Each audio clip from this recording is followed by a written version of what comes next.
Assalomu alaykum. Dunyoning har qaysi joyida yashayotgan muhtaram vatandoshlar, hammanglarga Allohning salomi, rahmati bo'lsin. Fidoylar ikram, xush keldinglar. Bugun dehqonlarga matematika dunyosiga bir nazar solamiz. Ya'ni bugun hammalarninki bir qancha kundan beri bo'lgan ofat xarakterli Turkiyada bo'lib o'tilgan yer tevrashdan kelib chiqqan bu musibatning dardini yuraklarimiz tatib olganligi.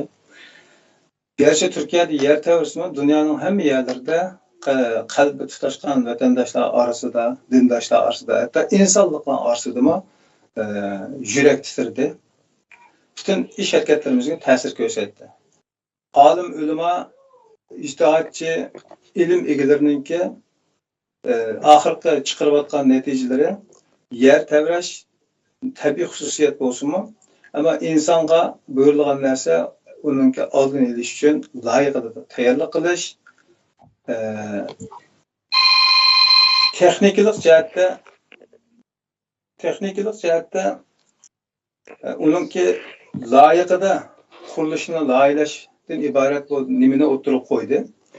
Ya'ni bu nimani ilib etadi degan chog'da bir dunyoninki taraqqiy qilayotgan dunyoninki fan texnikasi bizning hayot mamotimizga o kadar ta'sir ko'rsatganligini bildirib oladi. Mana mushu fan texnika deyiladigan bugungi dunyoning taraqqiyoti bugun biz hozir so'zlamoqchi bo'lgan matematika bilan ajoyib aloqador.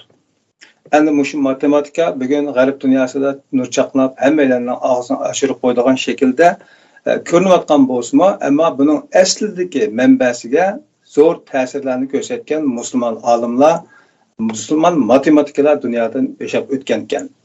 Bu haqda izlanish orqali Amerikada yashayotgan To'liq Abdurazaq Uyg'ur ziyolisi To'liq Abdurazaq afandim bizga tarixda o'tgan musulmon matematikalardan uchur berdi va ularningki matematika dunyosiga, bugungi taraqqiyotga qanday ta'sir ko'rsatganligiga aloqador izlanishlarni taqdim qiladi.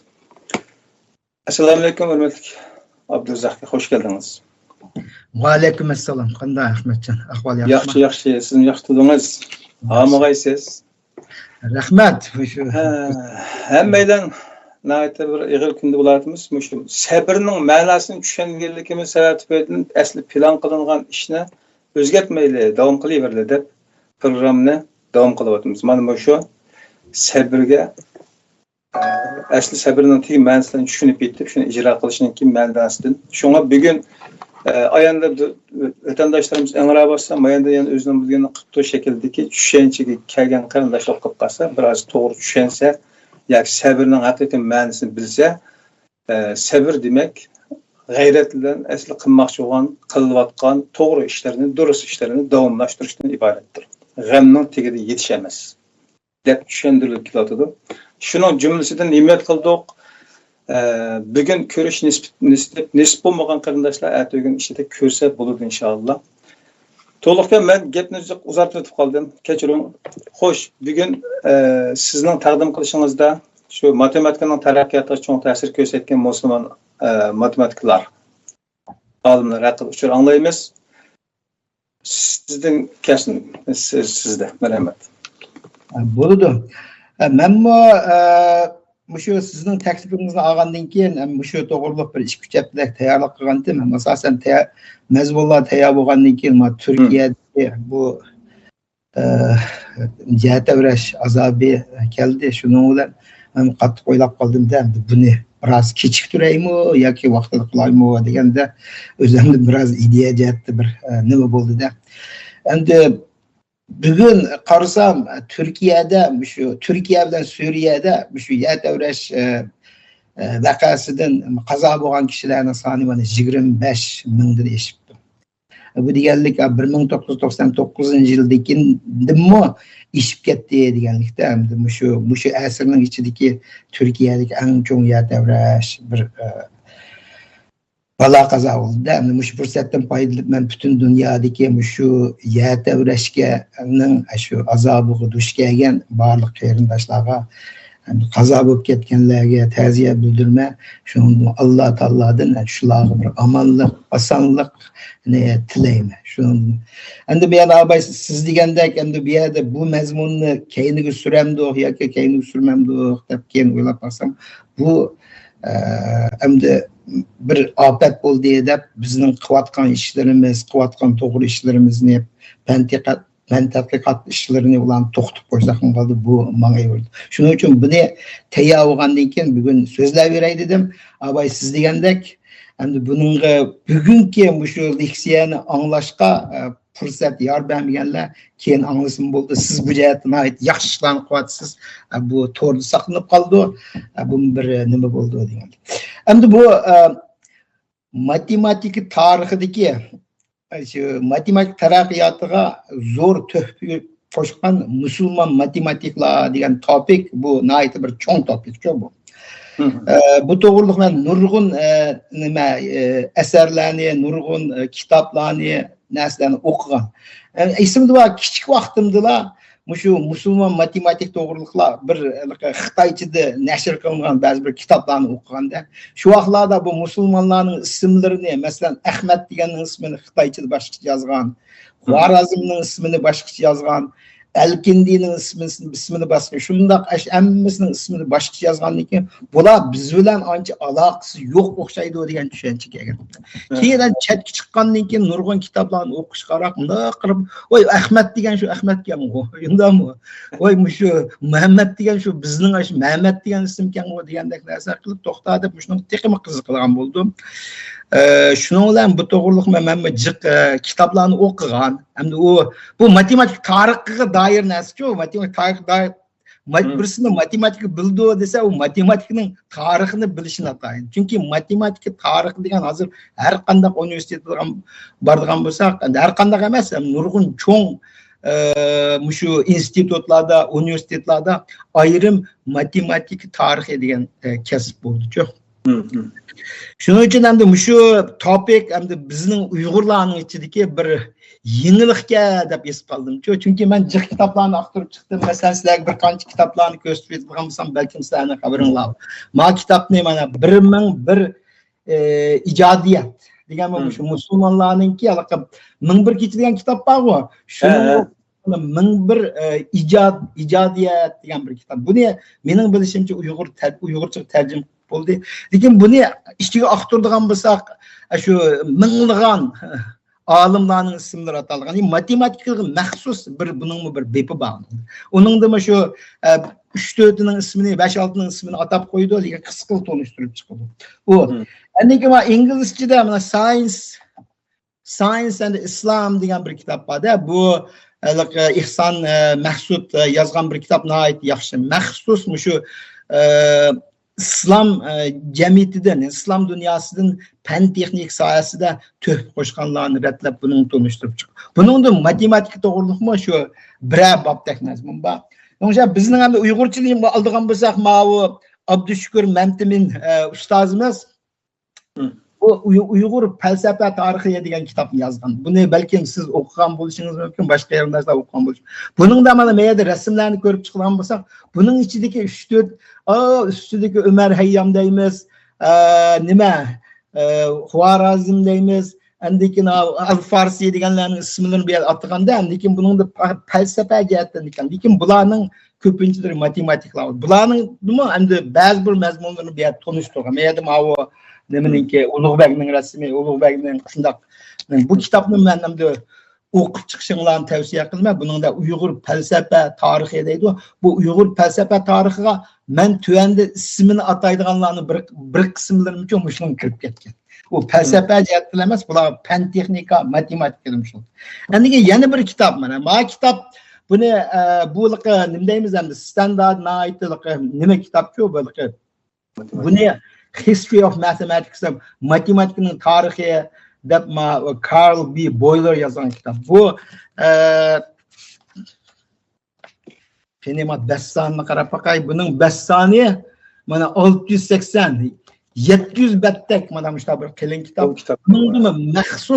Buningda maxsus bir bobi bor. Bu bobda shu İslam matematiklarini bir tanıştırıp çıkıldı. Onun da şu 5-6 adamın ismini gördüm. Ben ulardan mıcı qaran tanıştırıyor dedim bugün. Şu müştak kitaplarını efendim kılımızda. Endiki yeni bir nersini aldığım bulsak mesela Science degan bir kitap var qarana. Ma'lum bir şu bütün dünyanınki fen texnik tarixini tanıştırgan kitap. Bunun da bir qancha şu musulman matematiklarning ismlarini alayda bir bab qilib tanıştırıp çıkan yani. Ben muşunda kitaplardan faydalandım. Endikin hazır Tor dünyası var o Tor dünyası bana ait. Mesela Wikipedia deymiz, Google'lar aktarılgan mesela hazır her kandak şu alimlar, yazgıçılar degan özünün eserlerini yazgan narsani bilsin deb şu zaman bir kağıt çıkarıp koyduğu bu ketdi da.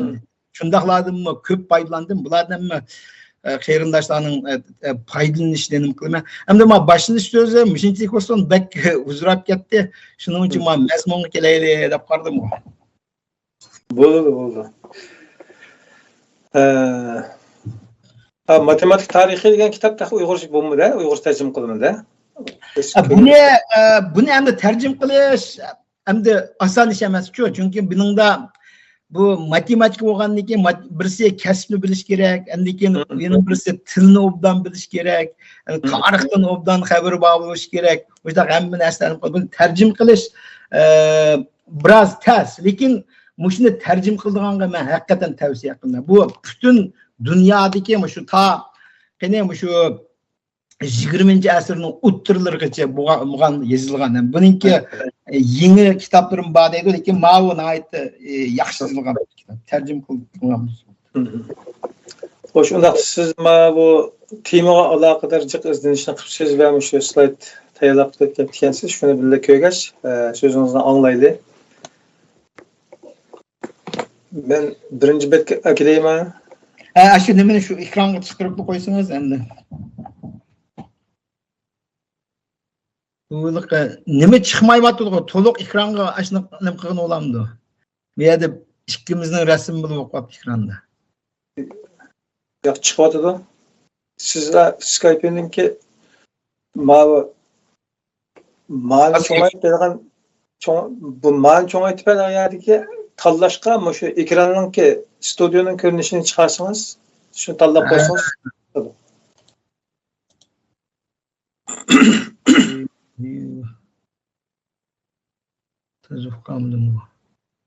Ya menle share screen qilaymi o'zimninkini? Hozir ko'rinmadimi? Ya hozir ma yoqda mening cho'ngla nimam ko'rinyapti, lekin men tez ocham, mening ekranimda hech nima ko'rinmayapti hozir. Kichikgina xatlar. Shu hozir studio shaklida ko'rinayotgan yerni ishga cheksangiz cho'ngish kerakda.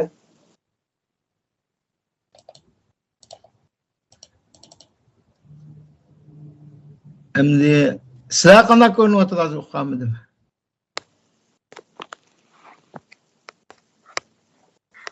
Hozir sizning ekraningiz qanday chiqyapti? To'liq chiqyaptimi-da? Mehmonning ko'rishida hozir to'liq liq ko'rindi. Men Skype'da ko'rinishi hisob emas-ku bu. Bo'ldi. Anda bo'lsa men mundaq qilay buni.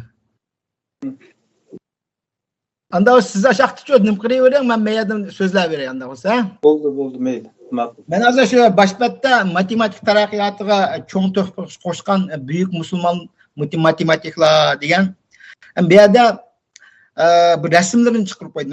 Albatta bu 1000 yildan burungi rasmlar bo'lgandan keyin 1000 yildan burungi olimlarningki suratlari bo'lgandan keyin uni keyingilar sizgan o'qishtirib ashtaq qilibdi. Shuning uchun bu rasmlar ayni rasmi bo'lishi natoyin, lekin endi shu rasmlar qarablar endi bularni nima qilsam. Bularda men shu bugungi leksiyarimda shularning ichidan bir 12 nafar mushtaq matematikada zo'r to'p qo'shgan olimlarni belgilab qo'ydim. Men ikkinchi bitni ko'rsangiz, ashada tizimligi bor. Bu yerda birinchisi Al-Xorizmi. Buni balkim hammalar olgan bo'lishimiz mumkin bu ismni. Ikkinchisi Al-Kindi, uchinchisi Tabit ibn Qura, üçüncüsü Al-Batani, dördüncüsü İbrahim ibn Sinan, beşincisi Ebu Vefa el-Buzcani, İbn el-Haytam, bunu hemmimiz bilimiz İbn el-Haytam'ni. Endikin el-Biruni, bunun namına ait çıkan Ömer Hayyam, Şerfidin el-Tusi, Nesriddin el-Tusi, endikin Gıyastin Cemsiyet el-Kaşani. Bular şu 783 yıldan başlap 1929 yılgacha demdi. Bu davrni İslamning fen texnikidagi altın devriye deydi. Yoki İslamiyatninki altın devriye deb atildi. Çünkü bu uni nima uchun shunday deb ataydiganligi to'g'riliq ana tuvandagi nimada tuvandagi slaydlar tunishtirman. Endi oldindan bu yerda ama 3-chi nimaga kelsangiz bir xarita bor. Bu yerda İslam imperiyasining kengayishi degan bir xarita. Hammalar ko'ryapsizlar buni. Bunun da hemen bu xaritani tanıştırış sebep hem de şeyde İslam dininin dastlabda qanday boshlanganligi, keyin nelerga tarqalganligi, qanday kuchayganligi to'g'riliq mishada mushu xaritadagi bir muhim xarita. Andikin bu yerda shu yıllarini andikin meyadagi shaharlarni men bir qanchadan bilan atab o'tay, chunki bu shaharlarning o'rinlarini bilmaydigan bo'lsak, tuvandagi mazmunlarni tushuntirishda biroz qiynalib qolamiz. Endi men yerda masalan qararoq rang kelgan bo'lsak, mushularga Muhammed payg'ambar 570-yili Arabda dunyoga kelgandan keyin andikin 630-yili vafot bo'ldi. Shu davrgacha endi asosan islom imperiyasi kontrol qildigan yerlar shu Makka, Madina qatorliq shu Arabiston, hozirgi Saudiya Arabistonininki sharq qismidagi qararoq tarafli yerda. Lekin shuningdan keyin 100 yil ichida, 100 yilga qolmagan yillar ichida bu shu islom dinini aytib kuchayib, bu islom imperiyasi degan cho'ng bir nima imperiya qurildi. Bu Mavu sharq tarafda, shu mavu Qurason, shu bizning sharq Turkiston lag'ichi boridu. Mavu nima sharq tarafda. Andikin mavu g'arb tarafda Andalusiya degan hozirgi shu Ispaniyalar, shu yergacha borda, shu yergacha cho'ng zaminlarni egallagan. Shu jarayonda endi qanday bo'ldi deganda Misal bir narsa men deb o'tay degandim. Mavi sharq taraf qaraydigan bo'lsak, Qurasonning atrofi qaraydigan bo'lsak, ashada Balx degan shahar bor, Marv degan shahar bor, Samarqand degan shahar, lekin andin Nishapur degan bu shaharlar bor. O'z vaqtida shu islom dini uyaga bormagan vaqtlarda bular degan dunyo bo'yicha cho'ng shaharlar. Mesela Balx, Merv degan shaharlarni shu tarix materiallarni axtargan bo'lsanglar, bular degan o'z vaqtida dunyoda eng cho'ng, eng madaniyati eng yuqori bir shaharlar. Balx, Merv, ular degan islom diniga kirishdan burun qilib, Herat degan yerlar, Jurjan degan yerlar, shular hammasi, Ray degan bularchu hammasi shu nihoyatda cho'nglar. Endi yana bir muhim yer nima deganda Bag'dod. Bag'dodga kelganda ham biram yana ayrim to'xtalma. Bag'dod o'z vaqtida qanday bo'ldi deganda nima? Umayya imperiyasi nima qilib Abbosiy imperiyasi ko'tarilib ketdi. Ko'tarilib ketgandan keyin Al-Mamun shu Bag'dodni islom dunyosining poytaxtini Bag'dod yutadi. Bag'dod yutgan berib, Bag'dodga butun dunyodagi shunaqa ilm fan olimlarini taraqqiylangan bir cho'ng shahar bo'ldi. Cho'ng shahar bo'lgandan keyin albatta boylar, Saudiyalar, olimlar hammasi shaharga to'playdi. Endi shu Bag'dod degan islom dunyoning markazi bo'ldi. Bu islom dunyoninki oltin davri deganning markazi amaliyat shu Bag'dod degan shahar. Bu Bag'dod taraf. Undan keyin qanday bo'ldi deganda yana bu endi bir nima imperiya cho'ngib ketgandan keyin pochiladigan ishlar bo'ldi-ku, tarixda bunday ishlar jiq bo'ldi-ku. Shuning bilan bular ikkiga bo'linib, endi keyin nima Andalusiya tarafda yana bir imperiya qurildi. Bu yerda u to'g'riliq to'xtalman. Faqat men bu yerda sizlarga bu yerga jikib o'tmoqchi bo'lganim nishadek bir qancha shaharlar esinglar tutsin. Masalan, Bag'dod nada, Alep degan yerda, nada Jibal degan yer, nada Damashq degan nada mush xaritlarni bir azroq bir qarab chiqilgan bo'lsanglar, Basra, Makka, Madina degan yerlarni hammamiz balki bilamiz, xabarimiz bor. Endi bu yerda yana bir deyilgan yer Andalusiya degan yer. Ashyalarni aytib bir xaritlarda bir qanday o'rinlar turdi shuni bir nima qo'ysam. Shu. Bu bir xarita. Endi yana bir xarit nima deganda, bizning Uyg'urlarninki Qarag'ani imperiyasi.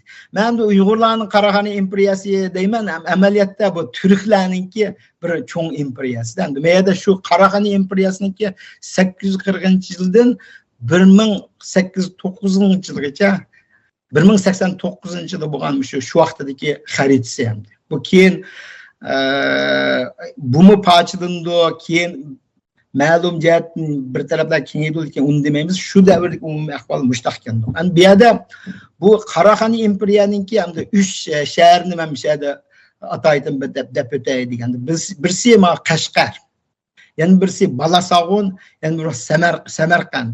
Bu 3 shahar shu Qaraqani imperiyasininki poytaxti bo'lgan ayirmayın. Ba'zida qishliq poytaxt deydi, ba'zi yozliq poytaxt deydi. Ishtaq shu 3 cho'ng shaharda.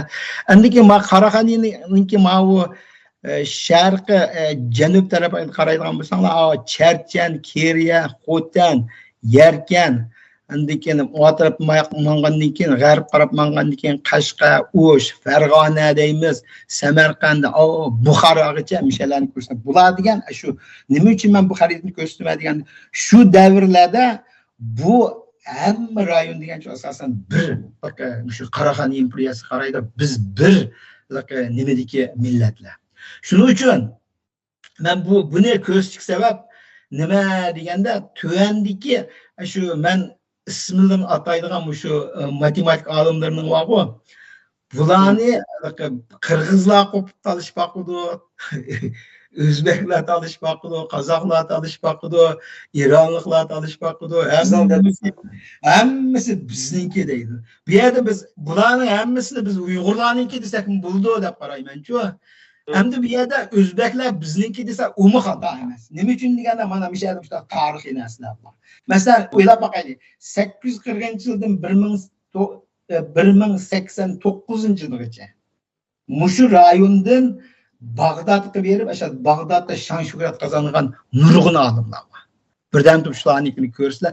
Shuni masalan Al-Xorazmni Uyg'ur desakmi bo'ldi, o'zbek desakmi bo'ldi, qirg'iz desakmi bo'ldi, qozoq desakmi bo'ldi. Chunki u vaqtlarda undaq millatlar arilmagan. Shu nuqtadan ta'kidlab o'tmoqchiman. Hamda Farg'ona Uyg'urlarning yerimi, o'zbeklarning yerimi? Bu savolga kelsam bir mujmal savol-ku, Uyg'urlarning yeri ishki bo'ldi. Samarqandning Uyg'urlarning yeri bo'ldi, Buxoroning Uyg'urlarning yeri bo'ldi. Chunki mushularningki o'tganda birisi mush to'g'ri so'zlagan, men bu yerda inchiklab so'zib kirishib ketmayman, mush to'g'ri so'zlagan, bularning hammasi amaliyotda shu bir turk deb degan atalg'udan atsak bo'laverdi deb qarayman. Bu yerda bir narsani men bu yerda yana deb o'tayman, qiziqarli bo'ldi. Yoq qaraydigan bo'lsak, sharq taraf qaraydigan bo'lsak, Kucha, Ko'cho degan yerlar ular Idiqut Uyg'ur xonligi debchi. O vaqtida bular Idiqut Uyg'ur xonligi Qaraqani imperiyasi arlab so'qishib qoldi. Arlab bular birlashib ketdi. Ish qilib o'zaro qayrindosh millatga o'tganlarda. Lekin ular bu mezgilda islom diniga kirmagan. Bilaman. Anda tuyan tarafga qaraydigan bo'lsak, ma'lumki seriq Uyg'urlar deymiz. Ularmi Uyg'urlarning biz. Shuni Uyg'ur degan atalg'i uchun aytib bir keng nimada ishlatilgan bir atalg'i. Men buni shunchalik deb o'tay dedim. Ama sol taraf qaraydigan bo'lsak, vaqtida Uyg'urlarning mana dinlari bor-ku, o'sha nimdagi Tangrizm deymiz va Tangrini cho'qindigan bir din bo'ldi. Buddizmga nim qilganlar bor, islom diniga hamda shu asosan 930-yillardan boshlab islom dini yerda ko'tarilgan. Bu shunday qoldi. Uyg'urcha xat yozilganlarning hammasi islom imperiyasi davr surgan yazminlar hisobda. Ya hamda ma'ni men inglizcha bir bu xaritani o'zim topgan xarita emas-ku, hamda mush xaritani nim qilib men Uyg'urcha tarjimasini yozib qo'ydim. Ba'zi yerlarninkini nim qilmadim. Men bu yerda men bundaq nim qilishga sabab hamda bu ismini tarjim qilmagan yerlar muhim emas deganlik emas. Faqatla vaqtimning yetishicha hamda o'zim bir qarab chiqib ma'lani hozircha tarjima qilib qo'yay desam, albatta shuni to'liq tarjima qilish kerak-ku. Buningda aniq yozilgan xaritlar bor. Shuning uchun lekin bunday xaritlarni aytib ko'p endi hozircha. Bu yerda shu men bu yerda bir qancha nuqtani deb o'tdim. Birisi shu Karahan İmperiyasının paytaxtları nerede boğan? Yani abay tekrarlap ötsem Balasagun, Kaşka, Semerkand'ı bir arada boğan. Dinleri Tanrızm, Budizm, endegen İslam dinleri boğan. Muşundaqda hem de şu devri sürgenler. Keyin bular andın ma Seljuk İmperiyatı. O yukarı taraf qaraydigan bolsak Seljuk İmperiyası keyin bularni ijtiydi o. Lekin Seljuklar mı Türkler? Şunu o etrafdakilerimiz şundaq. Ayaqda Aznaviz degan ular mı Türkler? Muştaq bir işlardi. Bu doğruluk hem cıkını kıp etmeyeli. Yaman bu ta cık gepler çıkıp getirken bir yerde. Tamam, yana bir bet öteyli.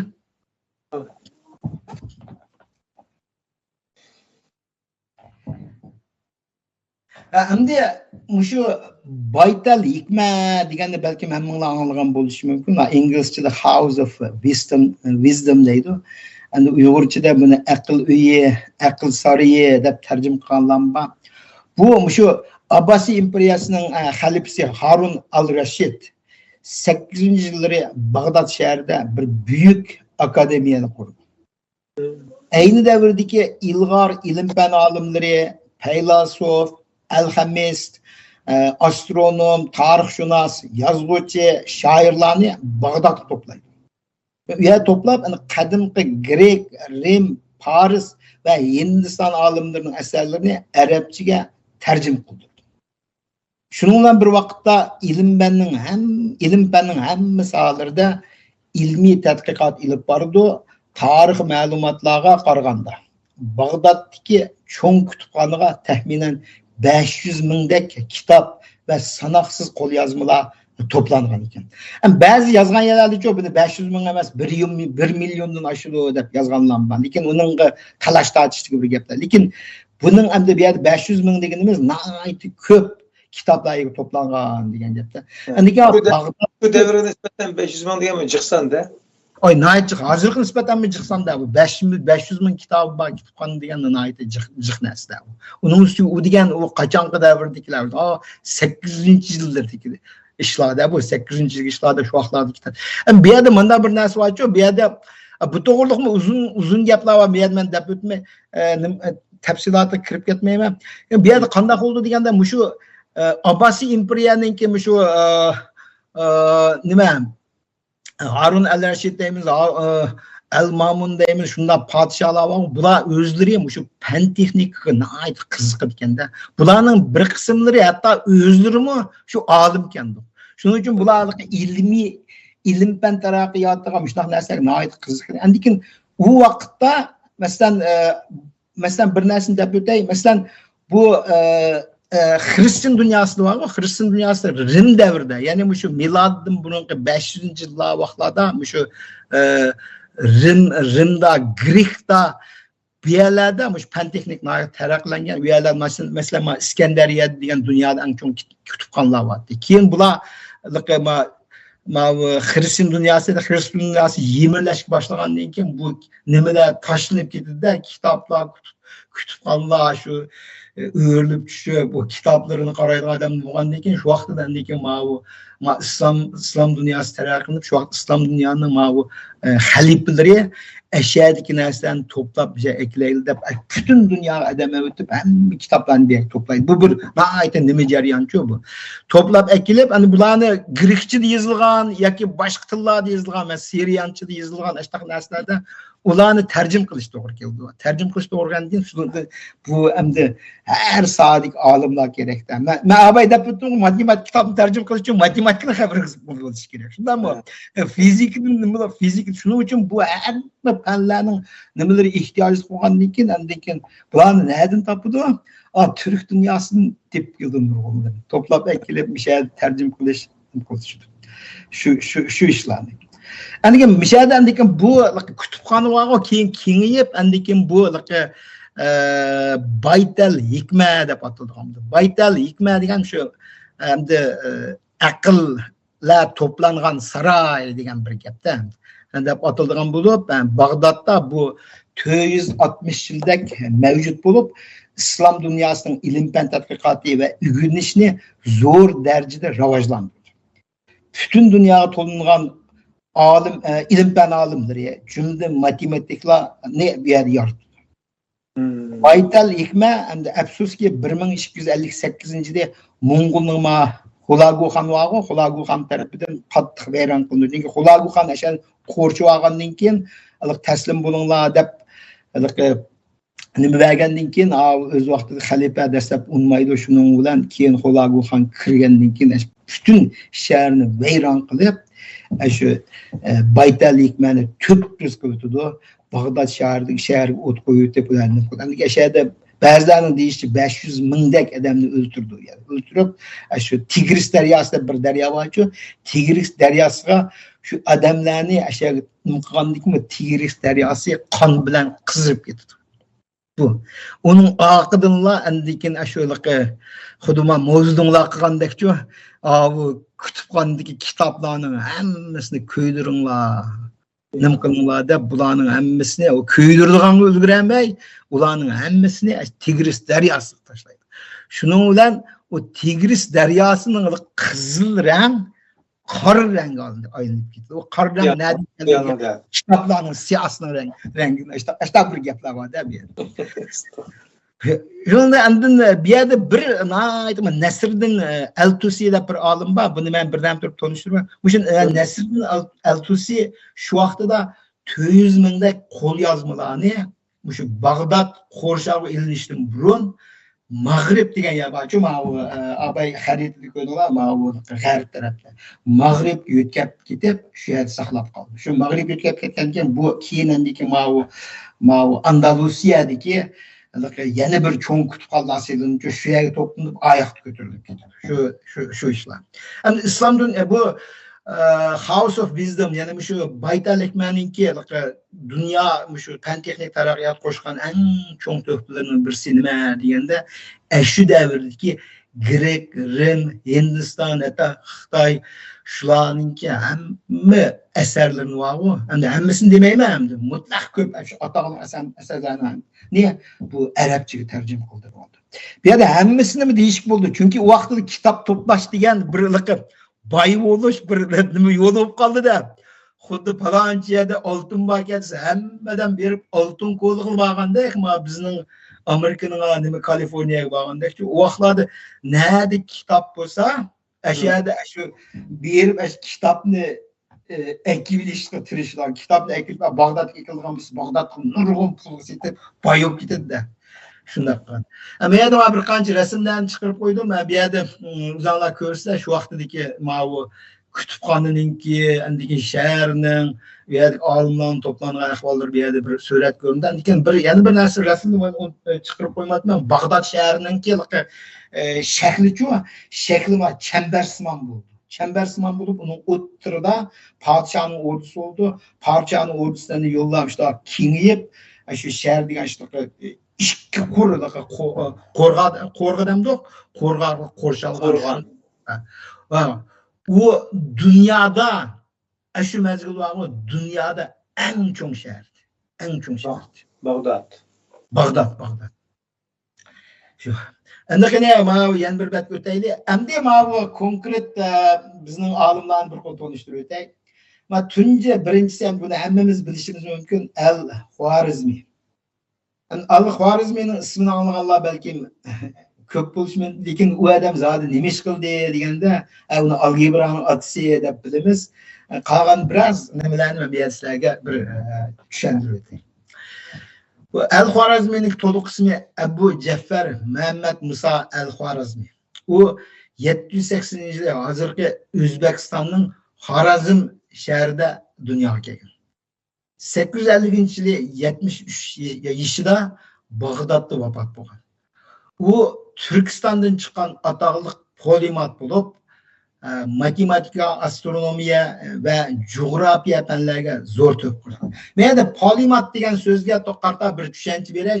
Bu polimat degan inglizchada polymath deydi. Chunki polimat degan nima degan? Hamma fanga mayr bo'lgan, hamma fanni biladigan, bilim egisi degan ma'no. Ben Uygurca şununla keladigan söz bormi, to'g'ri topolmadim. Menchi polimatdan ipkiteversa. Allama degan so'zni ishlatadi deb tushunib keldik hamda. Universal bilim bo'lganlar. Shu shundaqlar qarta. Endi bu polimat deganchu endi dunyoda hozirgi bir narsani o'qiganda eng oxirgi polimat degan Gaussni eng oxirgi polimat deydi-ku, u shundaq hamma nimalardan bilgan, uningdan boshqalar chiqmagan. Lekin o'z davridagi islomning oltin davridagi nurg'un olimlar uchun hammasi polimat. Demak, nima dedi? Allama. Allama, bu yaxshi atalgan. Shu allama la shunda jiq chiqqan ekan-da, shu yerda shuning uchun men polimat deb qoldim. Bolu vaqtlarimizda to'la cho'nglarning saqaliqi gibini nima deymiz, og'zini tatlab shuna deydigan bu nemishqi burunqi zamondagi olimlar hammasi olim bo'lgan, olim atalganlar deb ashta so'rsak, bu ba'zan uzun so'zlaydigan deb qo'ysak bo'lmaydi, ko'p anglagan, ko'p bilganlarningki tushuntirishcha ilm o'z vaqtida ma'lum shaxslarga jug'lanma tushgan, jug'lanma hosil bo'lib ketganda, keyingi insonlar ko'paygan sira unda cho'q xarakterli ilm bo'lmoqlik, ya'ni insonlarda, ya'ni tarqalib ketib, har bir turda ayrim-ayrim chiqadilar deb mana tushuntirish bergan. Uni bir tushundirish. Keyingi zamonda har misol bir fakultetda necha bölüm bor, her bölümning olimi ayrim chiqqandek, mana chiqadilar. Burun unda emaskan zaten bizning olimlarimiz qasaqaligi meditsinadimi, matematikadimi, astronomdimi, Qur'ondimi, islomda mesela. Hammasi o'qigan kenda adam hayron qoldi. Ana sizlar aytmoqchi shu kelmayapti. Shu men de polimat deb aldım çünkü polimat degandan keyin bumi international ism keyin. Xalqaro o'rtaq ishlatuvchi birisini polimat degandan keyin endi men abay deb bitdim-ku, yaqinqi zamonda polimat chiqmadi. Endi u birisini bizni Uyg'urlar ba'zi o'zini olim deb olganlar yabancıqkancha bu olim bo'lish bir tas. Polimat bo'lish u mumkin emas deyishkim bo'ldi hozircha menda deganda. Hozircha. Bu qanday deganda hozirgi fen texnikaning hamma sohalari inchiklab, masalan, bugun biz matematika so'zlab, matematikaning o'zida o'tgan bir daraxtni ko'rsatdim, bu ko'chat kerak aylanib, shoxlar aylanib, bu shu degan 100 necha tarmoq bo'lib ketdi. Shu tarmoqning ichiga kirgandan keyin yana inchiklab bo'linib, uning ichidagi masalan bir formulani ijod qilgan odam özünü matematik bo'laolmaydi. Shundaymi? Lekin polimat bo'laolmaydi. Polimat bo'laolmaydi. Chunki u menda. Endi yana mana bir narsa bor-ku, endi ma'vu diniy jihatdan aytgan chog'da o'z vaqtidagi polimatlarni Alloh yaratgan deydigan bir gapim bor-ku. Uningki undaqlar yaraldi deydigan bir kelgusilar bo'ladi. Lekin men mesela men nimaga o'qidim? Mana Xorazmni olganimizda u 20 yosh vaqtida Bag'doddagi Baytal Hikma ilm-fan akademiyasiga kirib, matematika, astronomiya va boshqa fanlar ustida umrining oxirigacha ilmiy tadqiqot ishlari bilan shug'ullanganda. 20 yosh vaqtida yangiliklarni yaratgan odam bu. Hozir qanchalik odam 20 yosh vaqtida nimalarni yarata oladi, uni bilmayman, lekin shunday bir yerlar bor-da. Undan keyin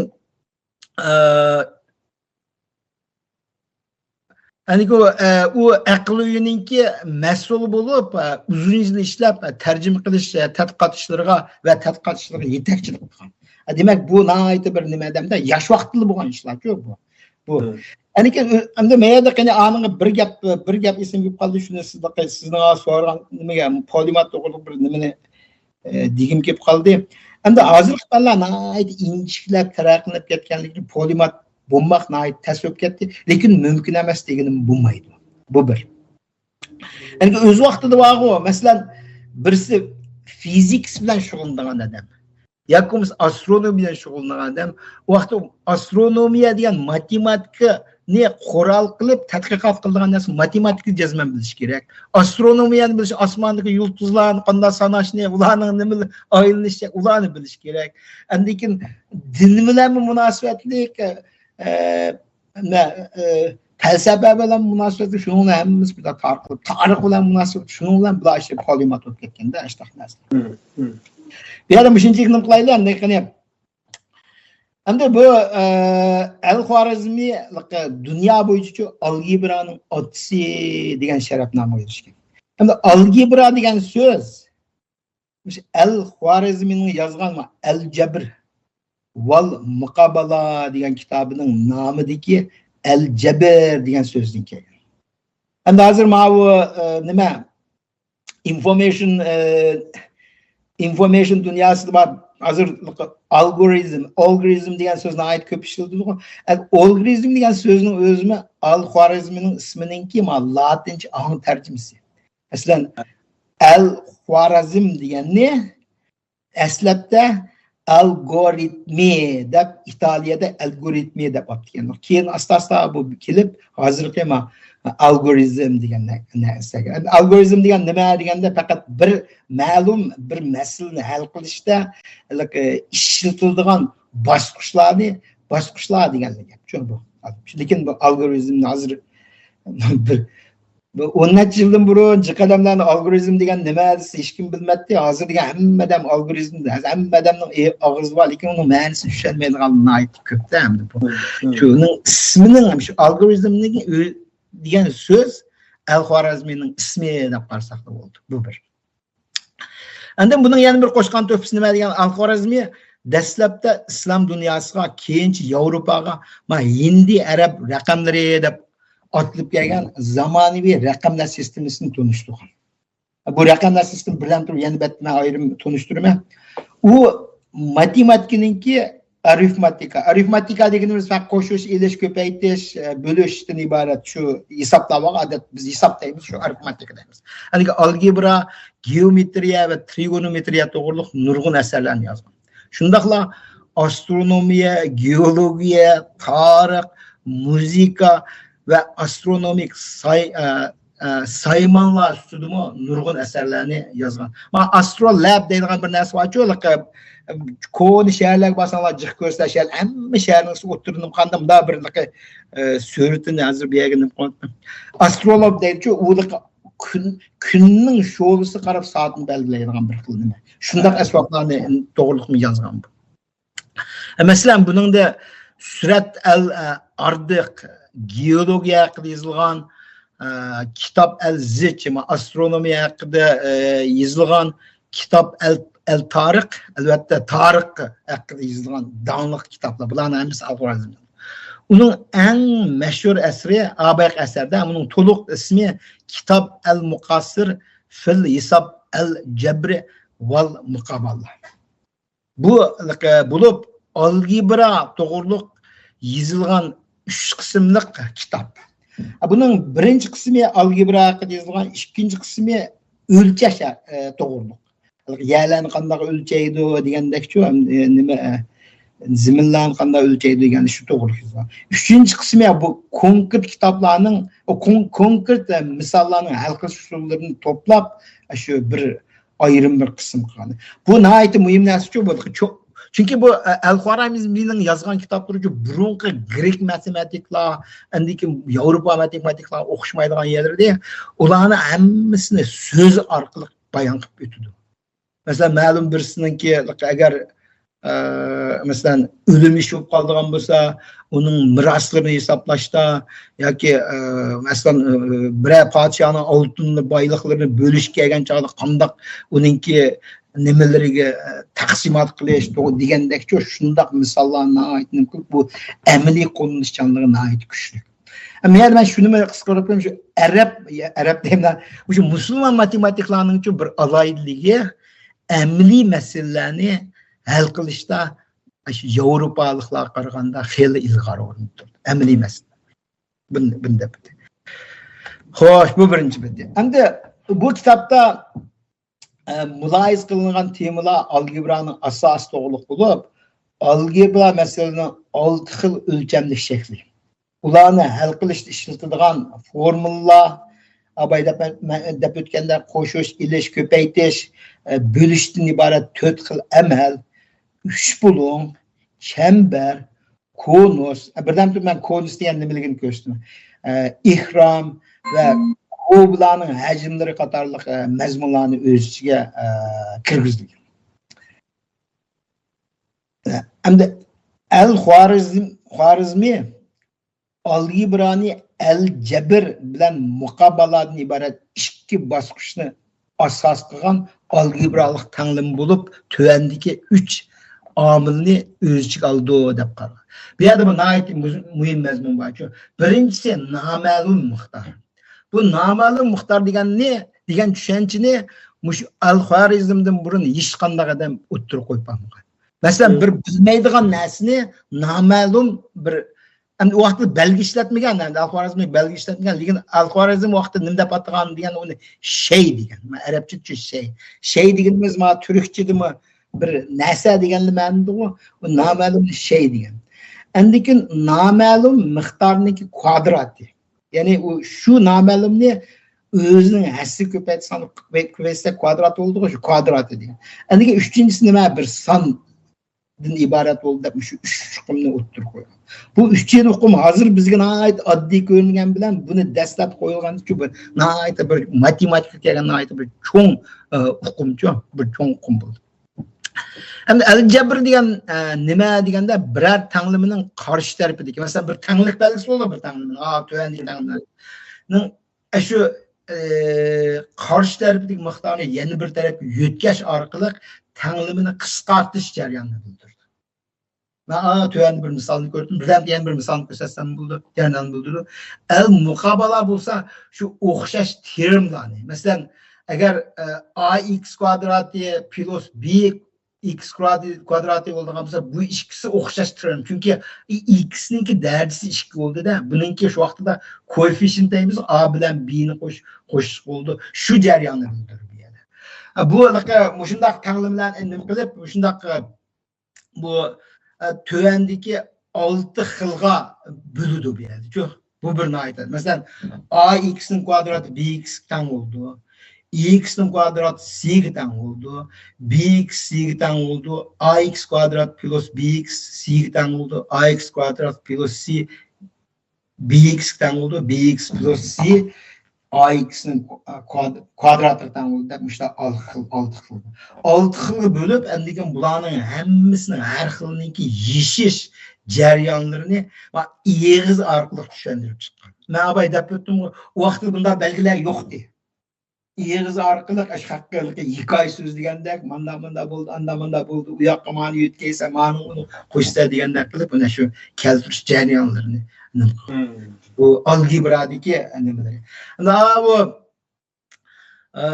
sol taraftaki resim mana şunun özünün kitabının ilingan edi. Bunu nima kvadratni to'liqlash metodi deydi. Men to'yanda shularni tushundirman. Endi qani hozir 8-bet kelaylik. 8-bet. 8-bet kelamiz. Hozir meniki nimani chiqirib qo'ygan bo'lamdi. Men meyada mana bir ko'rsatmay degan. Siz o'zingizniki nimasini ishora qilsangiz o'ng taraf bo'ladi, 3 tane chikit var, shuni bossangiz.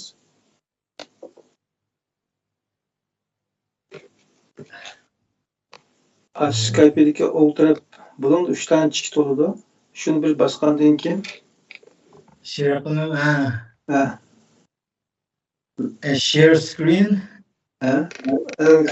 O'zimning rasmimni chiqaray deyman, men videomni. Shu ichilgan betdan anadan keyin yana bir tanlaysiz. Ma hujjatni ko'rsatadiga yani. Hujjat emas, men o'zimni ko'rsatadigandim-ku. Ma bo'lam deyman. Siz esas qilgan men shuni aytsam bo'ladi. Men chiqdimmi deyman. Chiqdingiz. Bo'ldi. Ma bu kun abay kun yo'q deyapti, men kun shu. Mana qaranglar. Ma'lum mana meyada bir misol mana. Ko'rdinglarmi? Meyadagi mal eng yuqorisiga x kvadrat plus 10x 39 ga teng bo'ldi degan bir. Bu bir klassik misolchi, buni al-Xorizm o'zi tunishtirgan. Meyadagi ma ko'rsatgan bo'lsa, hozir usul bo'yicha qanday yeshimiz deganda men ko'rdinglarmi? X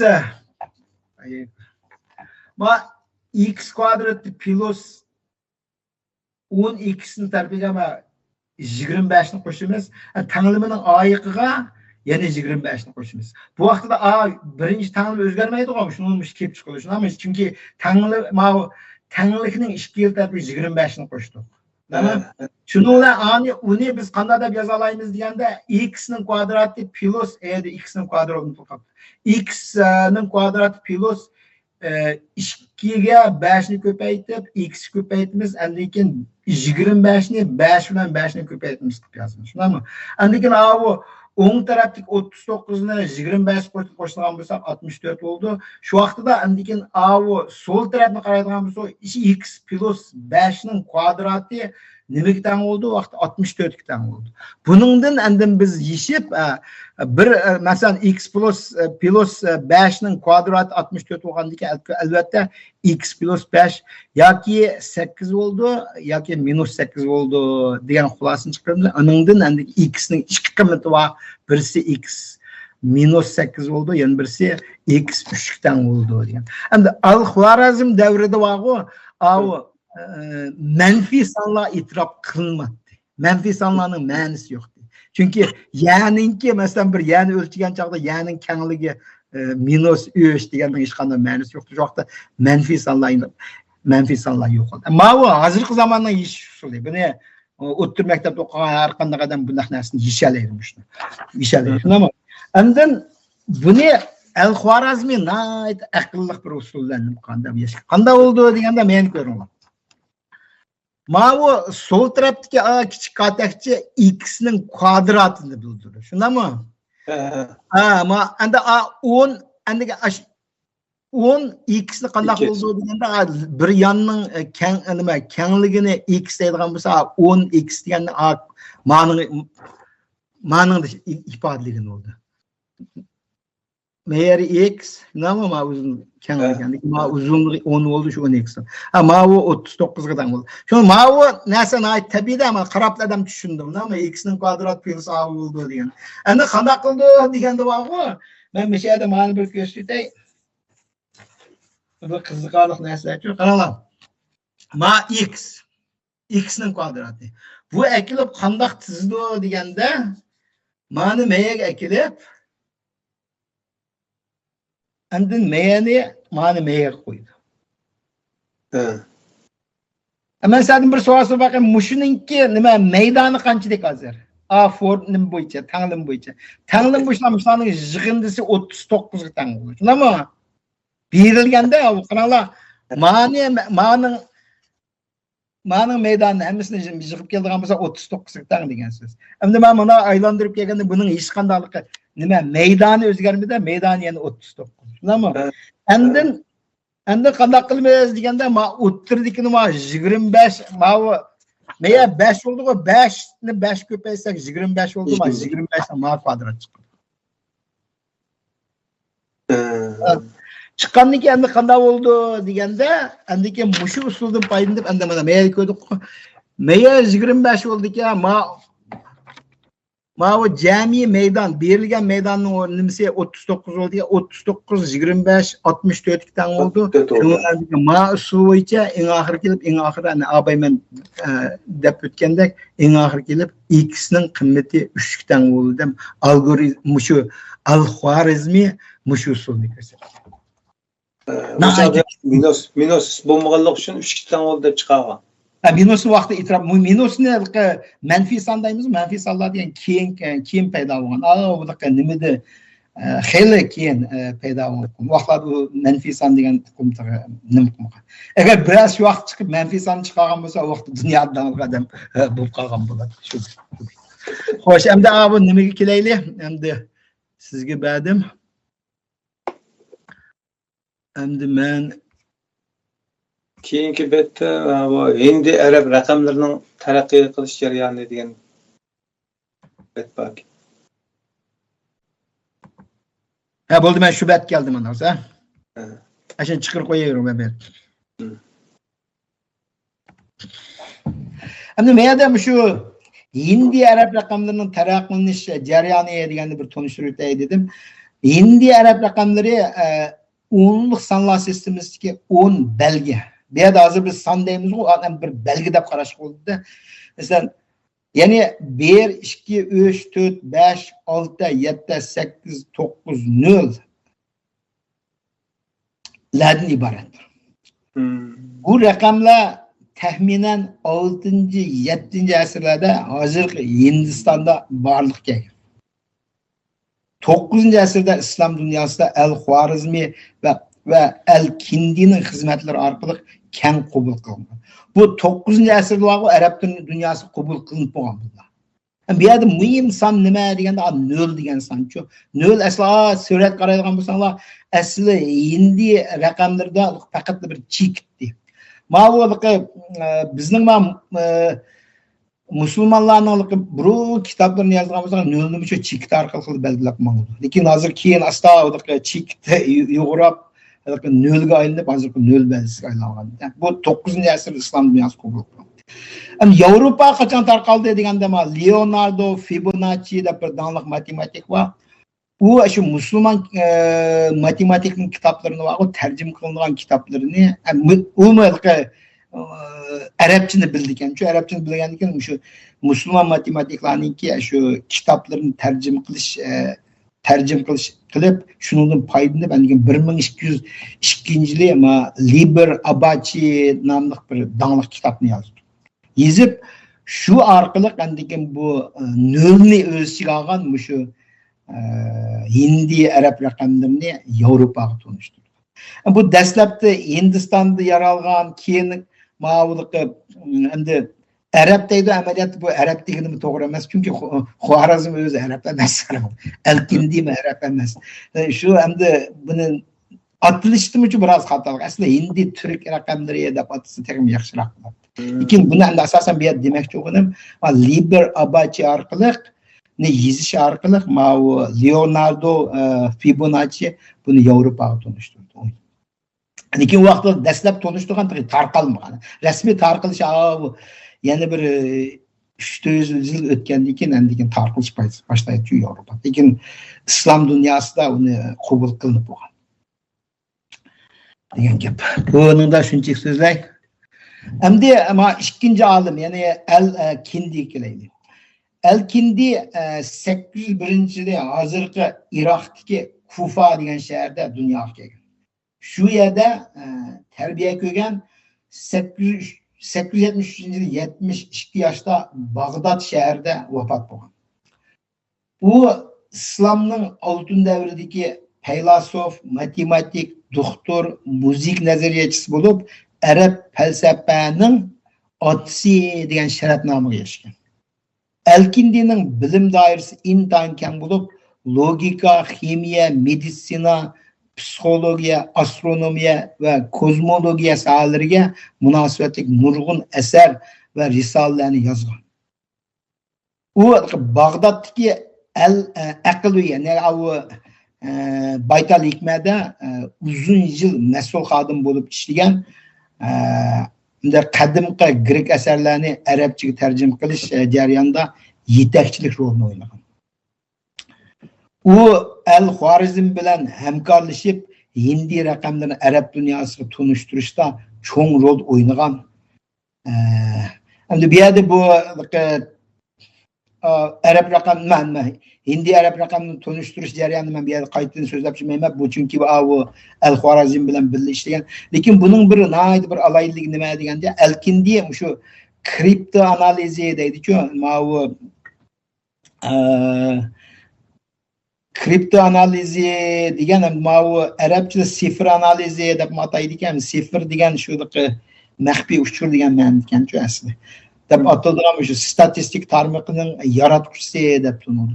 Bu nayt muhim bir nimachu bu kripto analiz degan. Shuning uchun men mishada Al-Kindiningki shu to'g'riliq azroq nimasini tushuntirib o'taydi. Ma inglizchada buni kripto analiz deydi. Endi kripto analiz nima deganda shu maxfiy uchurlarni yechishninki usuli degan gap. Al-Kindi maxfiy uchurlarni yechishning usulini dastlab topgan bo'lib, u qanday qildi deganda, ma'lum bir yozishda yozilgan tekstdagi harflarning takrorlash sonini ratlab tahlil qilish orqali sifirlashtirgan yushurun mazmunni tepish usulini tunji qatim ko'rsatgan. Shunga kripto analizining ijod qilguvchisi deb tanildi. Endi qarab boqaylik. Meyda men bu nima deganlik deganda Elkindi qanday qildi deganda-chi, masalan, bir maxfiy uchur kelib qoldigan bo'lsa, uni yeyish to'g'ri keldi. Yeyish to'g'ri kelganda qanday qildi deganda, u shu masalan arabchidagi harflarni harflarning ma'lum tekstga takrorlash sonlarini bir-birlab sanab chiqdi. Sanab ularni endikiligi ularga nomer qo'yib, masalan 1-chi, 2-chi, 3-chi, 4-chi deb masalan nomerlarni qo'yib, endikin uningdan ma'lum inglizchada key deydi-ku, oshqushliq bir jadvaldek narsani tuzib, shu jadval orqali maxfiy uchurlarni yishalaydi. Men to'yandagi bat kelganda bu mazmun biroz aniq bo'ldi. Men edim sol tarafdagi ma'lum jadval qaraydigan bo'lsak, bu shu Google'ning vaqo, Google'ningki shu meyda B degan milyard degan so'zda qarab beqinglar. Shu milyardlagan shundaq nima ingliz kitoblarning ichidagi shu harflarning sonlarini sanash orqali andikin inglizcha alfabetdagi ingliz ilifbadagi shu har bir harfningki shu persentini hisoblamishdan chiqadi.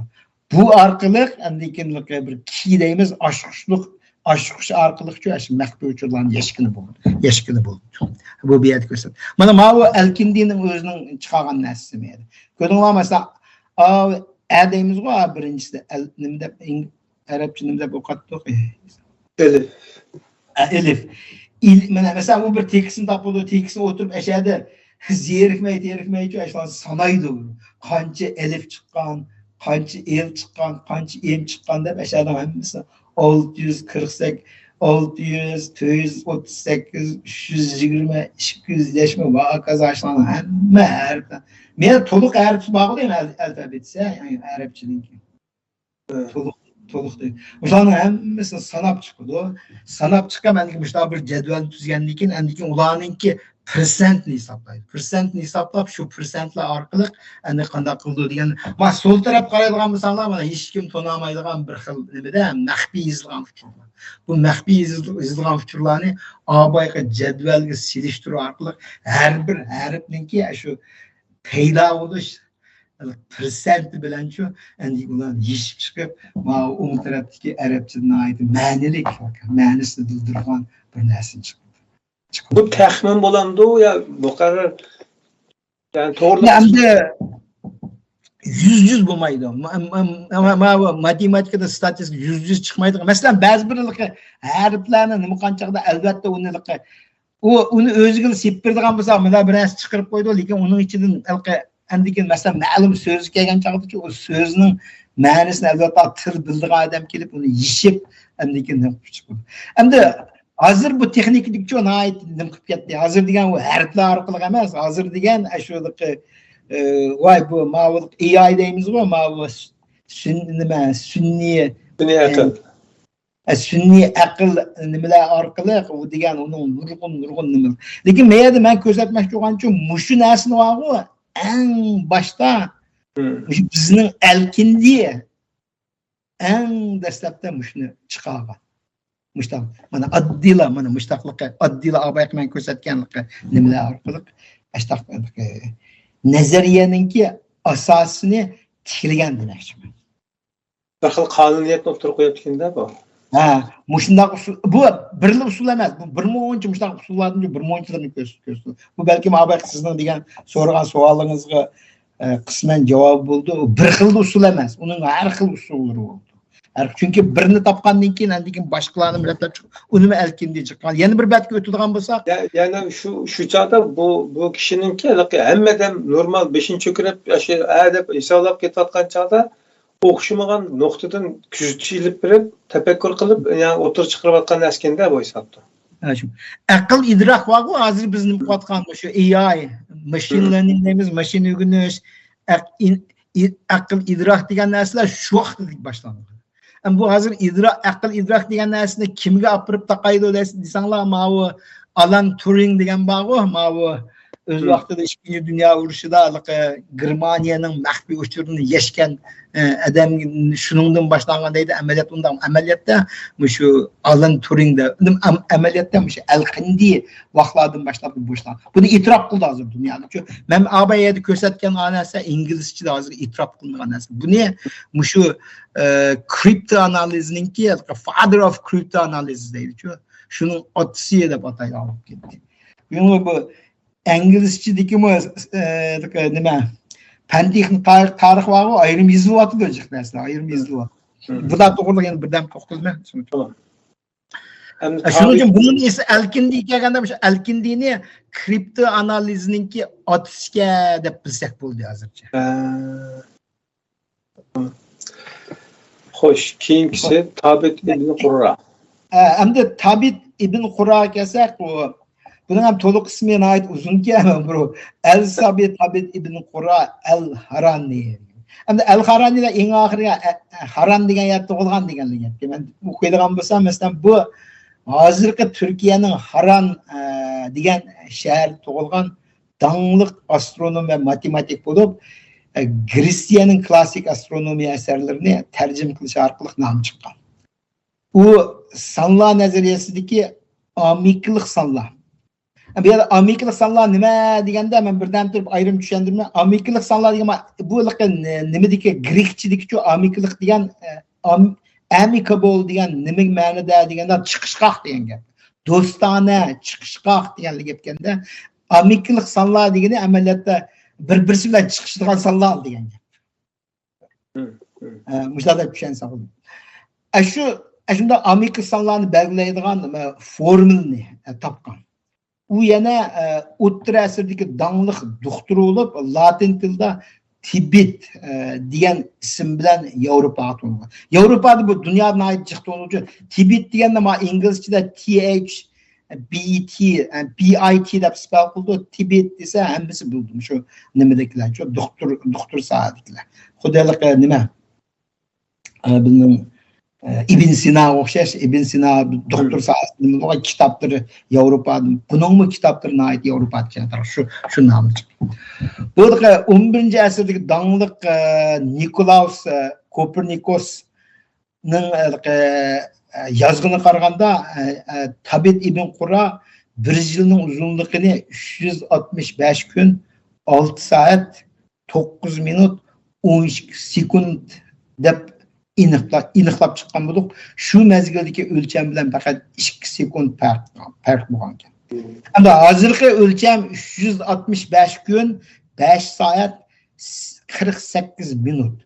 Bu hozirgi o'lchamdan bog'i yana bizning musulmonlar yaratgan. Shuni birdan men to'lishtiraman. Endi u yana mexanika va fizik sohasida statistikaning qurg'uvchisi deb tanildi. Chunki u Arximed meselesiga munosabatli muhim risolalarni yozgan. Uning nurg'un kitoblarining ko'pincha qismi matematika haqida bo'lib, boshqalar astronomiya, mexanika va tibobatchilik haqida yozilgan. Bu Tabit ibn Qur'oniki qisqa tarjimali. Endi men yerda yana bir bilan o'taylik 15-ni. 15-ni bilan aytganimda men shu amiklik sonlar. Men bu yerda chiqishqoq sonlar deb aytdim. Hem de çıkışqoq deb deymiz endi. Buni mencha endi amiklik sonlar deb yuraverayli. Amicable degan gap. Bu amiklik sonlar degan nima deganda o'xshamagan ikki tabiiy sonni bildirgan bo'lib, har birining muvofiq bo'linmalarining yig'indisi yana bir sonning muvofiq bo'linmalarining yig'indisiga teng keldi. Masalan 220 bilan 284 ni oldigan bo'lsak-chi, 221 ni bizlar zerikmay nimaqayli bo'linmani izlab boqadigan bo'lsak, 220 ning bo'linmalari nima deganda 1, 2, 4, 5, 10, 11, 20, 22, 44, 55, 110. Demak, mush sonlarni orqali 220 ni bo'lgili bo'ldi degan. Bularning yig'indisilar ama 1 plus 2 plus 4 va kaza plus 110 qancha tang bo'ldi? 284 tang bo'ldi. Hem 284'ning bölünmelerini tepip çıkan bolsak, onun bölünmeleri 1, 2, 4, 71, 142'den ibaret 5 san. Bu 5 sanның yığıntısı qanday oldu? O 5 sanның yığıntısını yığıp gelsak, hani 1 plus 2, 4 plus 71 plus 142, 220 tane oldu. Ma ikisi qanday oldu? Bir-birisinden çıkışa alaydı ekan degan gapda. Bir vaqt men bir nimani olgandim-ku, birisi yana birisiga muhabbet to'g'riliq bir iltimos qilgan chog'da ashtaq bir 220 bir parcha qog'ozga 220 ni nim qilib talab qilgan qizga berdi ekanda, shunda qiz 220 yozgan ekan, qiz kelib 284 yozib berdi, topshirib berdi. Demak, bu ikkisi do'stona chiqisha oladigan jo'p degan ma'noda. Bu gapga qaraganda bu ikkisi matematikka o'xshaydi. Shu bizda masalan agar men birisiga berib 10.704 degan 744 ni bersam, agar biroz qo'pib 10.858 ni bera oladigan bo'lsa, uni aytim isil usta matematik o'qiydi. Bir qizga shu ish qilib. Ama yoshlar muhabbatlashganda bu shunday darsni bir usulni bitib bu endi manda gapchi, bu sanni tepish uchun aytib tez narsa. Masalan, bu yerda biz mana endi o'ylab beqinglar, buni tepish uchun shu bu sanlar nazariyasiga kirdi. Buni haqiqatan bunday juplarni tepish qanday qildi deganda, masalan 2 dan boshlaydi. 2 dan boshlab uni bo'lib boqdi. Masalan 2 ni boshlaydigan bo'lsa, 2 degan 1 ga bo'lindi, 2 ga bo'lindi. Shundami? 1 bilan 2 ning yig'ini shu bo'ldi. Endi keyin shunday qilib bo'lib kelib, ashna bilan chiqalaydigan sanni qayerda topdi? 220 kelgan topdi. Matematiklar, birov qadimgi matematik, grek matematiklar uchun mushtaqishlarni aytib chiqqan. Hozirmi chiqyapti, men birdan shu to'g'ri sanlar nazariyasiga, sanlarning har xil nimalarni. Ammo men yana to'xtamoqchi bo'lganim, tabiat topgan chiqishqoq amerikalik sanlarni. Amerikalik sanlar o'shada ko'rinyapti, 8-o'rindagi. 17.296 bilan 18.416 bu ikkisi chiqishqoq sanlar. Agar tabiatning zoti qanchalik aqlligini topmoqchi bo'lgan bo'lsanglar, o'zinglar shuni bo'lib beqinglar qanchalik ish ketadi. Kompyuterda emas, kompyuterda bo'lgan bo'lsa, hozir Python va kazalarni shu urgan zaman chiqib, qo'linglar bilan hisoblab beqinglar qanchalik qiyin chiqadi, shuni bilasizlar. Men degan shu bu tabiat nima orqali emas buni. Bu bir formulni yaratdi. Bir formulni tepib, mujindaq sanlarniki bir qismining topadigan formulni, matematik formulni tepib chiqdi. Shuning uchun mushningdan bu tabiatning nomi mana matematikada hozir butun dunyoda danq chiqqan yeri shu. Endi ayada ma sol tarafda ko'rdik, ham sol tarafda ko'rdingiz 10 shu amerikalik juplardan yo'q, amerikalik juplarning 10 mishada ashada ko'rinib turdi. Tabiat topqini avu. Endi 1946-yillar qata. Qarab qaydasan. Oran 390 jup amerikalik sanlar tepildi ekan. Endiki qanday oldu? Endiki ma kompüter degan kasofat paydo bo'ldi. Shunlar kompüterdan foydalanib, mana hozirgacha hisoblamaz. Tuvandiki nima qaraydigan bo'lsanglar, ma degan, ma yaqinda ekan. 1-oyning 4-kuni, 2023-yil 1-oyning 4-kuni qadar tepilgan amerikalik sanlarni o'qib olamda 1 milliard 227 milyon 795 ming 833. Demek hazırlık kadar. Bu hazırlık ma fevralda özgerdimi okumayman. Fevralda tügmedi o. Şundan qaraganda bu ne hazır yendim. Ameliyatı Google var. Google endikmiş Amazon deymiz. Google deymiz. Çoğun şirketler var o. Məxsus matematiklarni beqib moşundaq sanlar nazariyasininki muştaq nəsrini yana isinden qoydu. Nurgun pullan töləb, nurgun xəşlər. Bulan biz bilimiz olmuşlar, işlər. Bu xil izlenişte şu ba'zan murakkab tuyuladigan narsalarninki yeshimini tepish ehtimolliqi bor deb qiziqamdi yoki o'zi qiziqarli narsa bu matematikning o'zi. Bunun neçə səbəbi var ki, birisi şu insan olğandan keyin bu yenilik qiziqadigan bir alaylık var ki. Mesela hiç qandaq mesela sizmi belki şu işlarni qilishimiz. Mesela siz hazır şu nimada şu deba bu seyibini içib, bika vaqtingizni chiqirib, shundanmi şu saatlab, kunlab qiziqqanligingizni bo'lyapti. Siz uning balki manfaatmi demaysiz, yana bir foydasimi demaysiz. Hamda albatta sizning ma'lum nimalaringiz bo'ldi, shundami? Lekin nurg'un odamlar bor, ashada o'tirib, mushundaq narsalarni hisoblab turdi. Bu andiki mesela P degan sonlarni, andiki bunday ishlarni qadimgi matematiklar jiqqan, hozirgi matematiklar jiqqan. Lekin mushundaq narsalarni izlash jarayonida qanday bo'ldi deganda bir yengilliklar yo'qoldi. Shunday hisoblab kelib to'xta, va bundoq ketgan-ku deb tuyuqsiz holda odamga bir ilhom kelib qolib, tushlarida turli bir tush ko'rib kelib, darhol formulalarni yozib chiqadigan olimlar chiqib, undaqlarni chiqarmaymiz. Shundaq ishlar bu ashini shulardan nim qiladi shuni. Mana yana bir bet keladi, yana bir bet yana mush to'g'ri azroq tutdi. Bu andiq shu amiklik sonlarninki tarixi, qisqacha tarixida hamda. Bu amiklik sonlarchi amaliyotda miloddan burungi 550-yillardagi shu Pifagor davrida to'nilgan bo'lsa-mu, ularning bir qismini tepishlik qo'llanilgan umumiy formulani Tabit ibn Qura 850-yili topgan. Shu mezgillarda bir muncha musulmon matematiklarchi shu son bilan yechib boqqan. Masalan, Al-Majriti, Al-Baghdadi bu ismlarni olgan bo'lishi. Al-Farsi va Muhammad Baqir yozdilarmi? Amiklik sonlar haqida qattiq izlangan.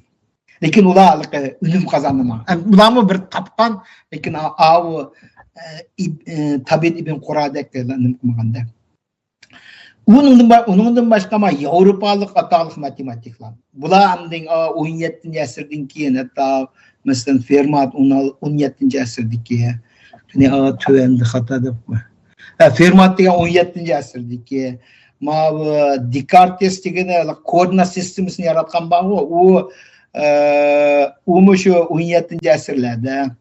Euler deganimiz Leonhard Euler degan nima nechiqitim so'zlagan bu odam degan 18-asrda.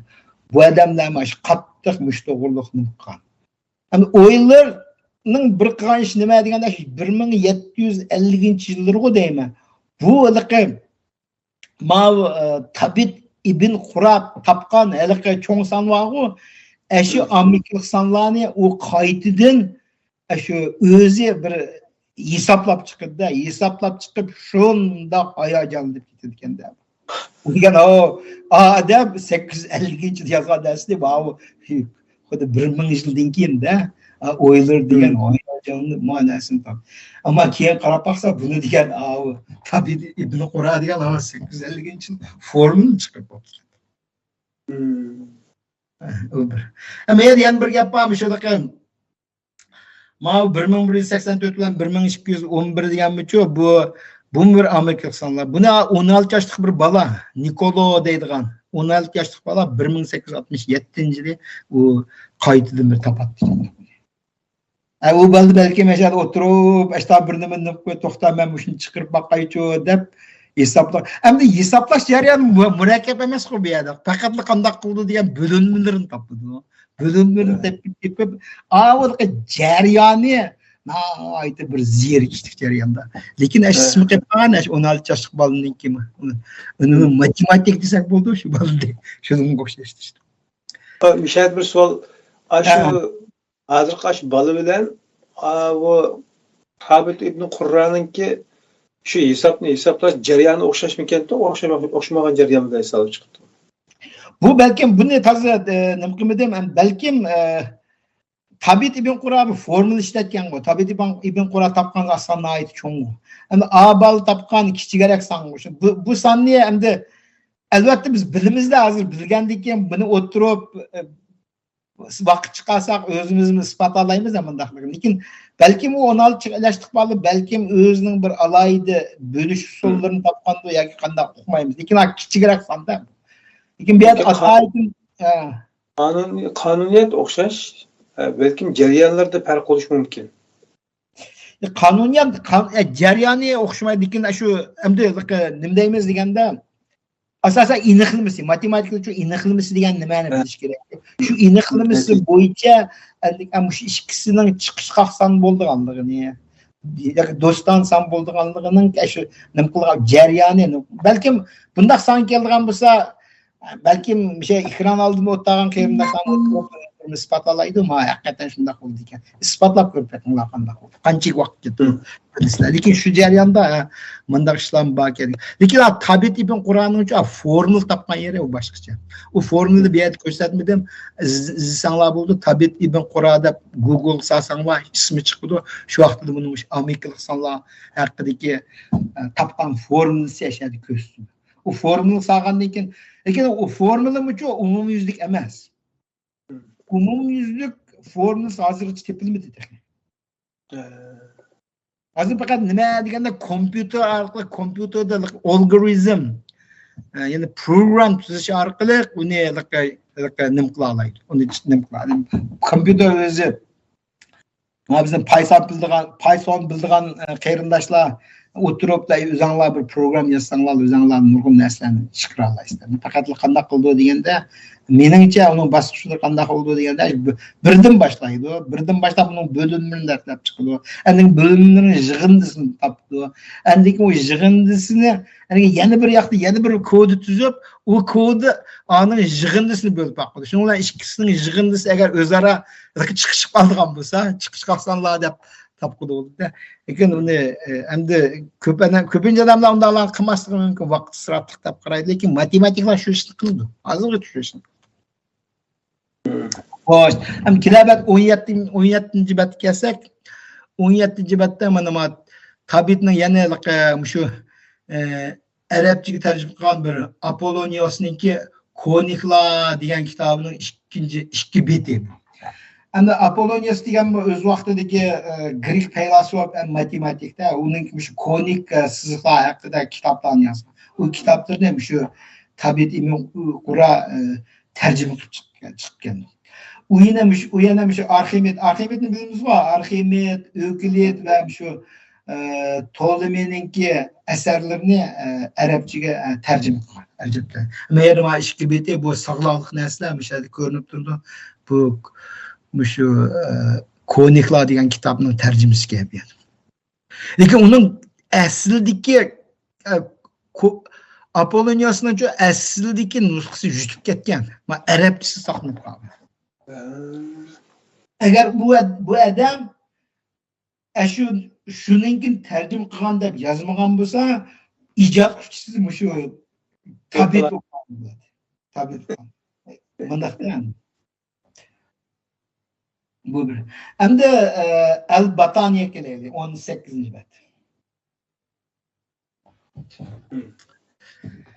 Al-Bataniya bunun to'liq qismi yomon uzun ekan, men o'qib boqaylik.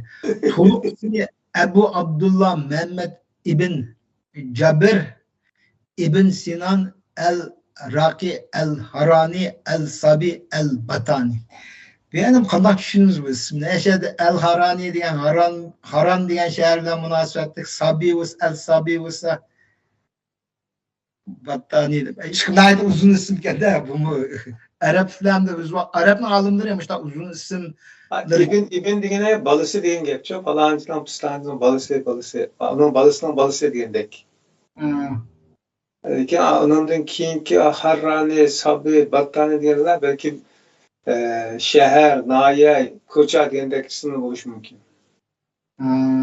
Shuni qaragan agar ism qo'yilgan bo'lsa vaqtida men masalan Urumchida turgan bo'lsam, G'uljida turgan bo'lsam, yana Arabistonga borsam, shu qatorasiga tizib chiqish qo'yilganda. Bu qana bu yerdan qo'lab. Albatta 850-yillari hozirgi Turkiyaning Haran degan joyda dunyoga kelgan. 929-yilda hozirgi Iroqning Samara degan shaharda vafot bo'lgan. Mana Samara degan shaharning o'z vaqtida shu Umayyad imperiyasining poytaxti bo'lgan yer. Umayyadmi yo Abbasiy imperiyasining shu poytaxti bo'lgan yer. U cho'ng bir shahar, atoqli bir shahar. U islomiy oltin davrlik ulug' astronom va matematiklarning biri bo'lib, yulduz, oy va planetlarning o'rinlarini aniq o'lchab chiqqan. Uning keltirgan o'lchamlari va ishlatgan usullaridan keyingi astronomlar ko'p foydalangan. Meyada muhim yerim shu. U jami 489 yulduzlarning o'rnini belgilab kategoriyalashtirgan. Bu nayet nima işte? Ulug'bekning hikoyalari bilamiz ku, Ulug'bek osmon qarab yulduz sanaydi. Madem shunday odamlarning birisi osmondagi yulduzlarni nim qilib o'rinlarini belgilab, andiki ularga albatta vaqtida balki ularga nomer qo'yib, ism qo'yish, kategoriyalashtirib degan shu ism qo'yib chiqdi degan-ku endi. Masalan, cho'ng'aroqlar qaysi, kichikroqlar qaysi kategoriyalashtirish degan nayet bir mujmal ishlar ekan. 489 yulduzlarni ashuni qilgan. Hani o yana umumiy shu yil uzunligini 365 kun 5 soat 46 minut 24 sekund bo'ldi deb hisoblab chiqqan. Ama men deb o'tdim, hozirgi o'lcham degan 365 kun 5 soat 48 minut. Bu hozirgi bilan nayet yaqinda shu. Nayet yaqin 1 minut farq bor. Shu vaqtdagida endi. Albatta trigonometrik metodni ishlatib astronomik qiymatlarni keltirib chiqqan albatta tuvandagi bir yurish trigonometrik formulalarni tepib isbotlab chiqqan. Undan kelishdan burun men mayada albatta'ning yana bir nima shu islom dunyosida nimqanayt atoqliq bir ishi bo'lsa shu qibla va qiblaning yo'nalishini belgilaydigan formulani topgan. O'ng tarafga shu tangent Q deydi. Tangent Q degani shu bulun u tang bo'ldi sinus delta lambda bölümümüz sinus delta phi degan shu formulani shu albattani topgan. Endi o'z vaqtida var shu 8-yil, 9-yillar vaqtida qibla var, qiblaning yo'nalishini belgilash nayet bir nima murakkab masala ekan. Murakkab masala ekan. Shuni endi shu formulani ko'rsatib, har qanday yer turgan chog'da shu formulani silib, shuni endi yo'nalishni. Bu 100 emas, keyingilarni deyishim bu 100% to'g'rimaydigan lekin masalan bola vaqtlarimizda aynan jiq savol so'raydigan bir kasallar bo'lganda do'stlar shu qadimiy masjidlar manchillik masjid ekan. Manchillik xonqa ekan deydi-da, masalan namoz o'qiydigan yerlarniki qiblasini qanday topgan bo'lg'iti burun deb cho'nglardan izlab so'rab qilsak, yulduzga qarab turib, yulduzning o'rniga qarab turib belgilagan ekan. Şunu munosabat. Asosan bu trigonometriya va trigonometriya degan uch bulung nazariyasi degan gap. Shuning payda uch bulungning ayada aniq ko'rdik agar shu matematikada nimadan buningga jiq matematika nima ketmaydi. Shunda abdan qaraydigan bo'lsak, ashlardan-chu shu orqali hisoblab chiqqani bo'ldi. Endi bu islom tarixida mening bilishimcha, men toza o'z vaqtida shunday qiblaninki naq o'rnini belgilash uchun nayet muhim deb qaratgan. Keyin asta-asta qanday bo'lib ketganda islohot yurgizma qanday bo'lib ketdi. Endi hozir keldigan bo'lsak, voy qiblaning asosiy yo'nalishini bilsaklar, bo'ldi shu tarafga o'qisak bo'ldi. Uning 100% to'g'rimi? Hech kimning undan chattig'i yo'q. Shunaqmi? Lekin o'z vaqtida keyingi aniqlamada qiblaga demay qibla tarafga debdi. Bo'lmadimi deydigan nima g'olib keldi-da. Shu endi u topikka kirishib ketmay, mening demoqchig'im, mening o'qiganimda shunday dastlab turadi, shundoq iliqlanib qolgan. Chunki nima uchun shunday bo'ldi deganda, u islom dunyosiningki doirasi biroz kichik. Shundaymi? Masalan, shu formulalar bor, doirasi kichik joylarga, masalan, Saudiya Arab özüge nisbeten aytkancha %100 to'g'ri chiqadi. Lekin u yerdan o'tib endi voy masalan biz Amerikada turyapmiz, Amerikada shuni yo'lnishini topamiz deydigan bo'lsak, vaqt nurg'un omillarni o'ylash to'g'ri keladi. Demak, bulungda uzoqlashgan sira bulung gradusdan taslishilgan gapkin. Onun matematikada onun %100 to'g'ri chiqmaydi degan narsani hozir hammamiz bilamiz. Har qanday narsa %100 to'g'ri chiqmaydi. Asa shuning uchun ham uning bir nimasi bor-ku, bo'lmasa u yerda u masalan o'sha cho'llarda, nimalarda qolgan odamlar qiblani o'rni hisoblash, o'rni tepish uchun matematik. Ani yana bir gap mishada esim kelib qoldi. Shu o'z vaqtida cho'ng masjidlarda bor-ku, hozir qanday o'qimayman. Cho'ng masjidlarda shu matematiklarni baqat ekan. Bu matematiklarni qildigan ish nima degan bulunglarni o'lchash, nimalarni o'lchash, shunday qiblaning o'rnini belgilash, shunday ishlarni qiladi. Xudo hozir qilib. Katib demdik, katib sekretarlar o'sha ishlarni qiladi ekan. Keyin ular hozir qanday hozirmi bab bo'lish mumkin, hamda uni o'qimaydi. Buning shunchaki endi mayada ma'vu albattani topgan va isbotlagan bir qism geometriyalik tanlimlar va formulalar. Bu yerda bir ko'rsatib o'tmay, bu yerda buni to'xtalmayman, uzun to'xtalmayman. 19-bet. Ana qaraydigan bo'lsak, bu matematikada keng qabul qilinadi. Matematiklar emas, bular degan hozir hamma fanlarda shunday formulalar qabul qilinadi. Trigonometriyalik bilan trigonometriyalik munosabatlarni belgilaydigan shunday nimalar. Tangent alfa teng bo'ldi sinus alfa bölümüz kosinus alfa deganlar mushlar tanladi. Mushlarni tabit albatani chiqadi. Tuyanlik sabiqi men deb o'tgandeklar nima? Qiblaning yo'linishi, qiblaning bulungini belgilaydigan formula bu yerni qaytdan deb o'tmay. Chiqib mushlar endi albatani deb ekan. Endi 20-bet kelaydi. Vaqt qandaroq hozir bu bugun tugan. Bu hozir xil vaqt bo'ldi. Hozir ahvol qaraganda buni 2 ga bo'lmasak bo'lmaydigan o'xshaydi-da bu. 20 soat bo'libdi. Yani 20 soat taklif qilib, endi yana bir davomlashtirmoqlar keyincha. Yomon vaqt jaqil, yana bir qism qilganda bo'lsa. Yani bir 20 soat 20 keldi haqiqatan. Shu bu mazmunlar endi boshini otdi unda o'ylab baqsam shu.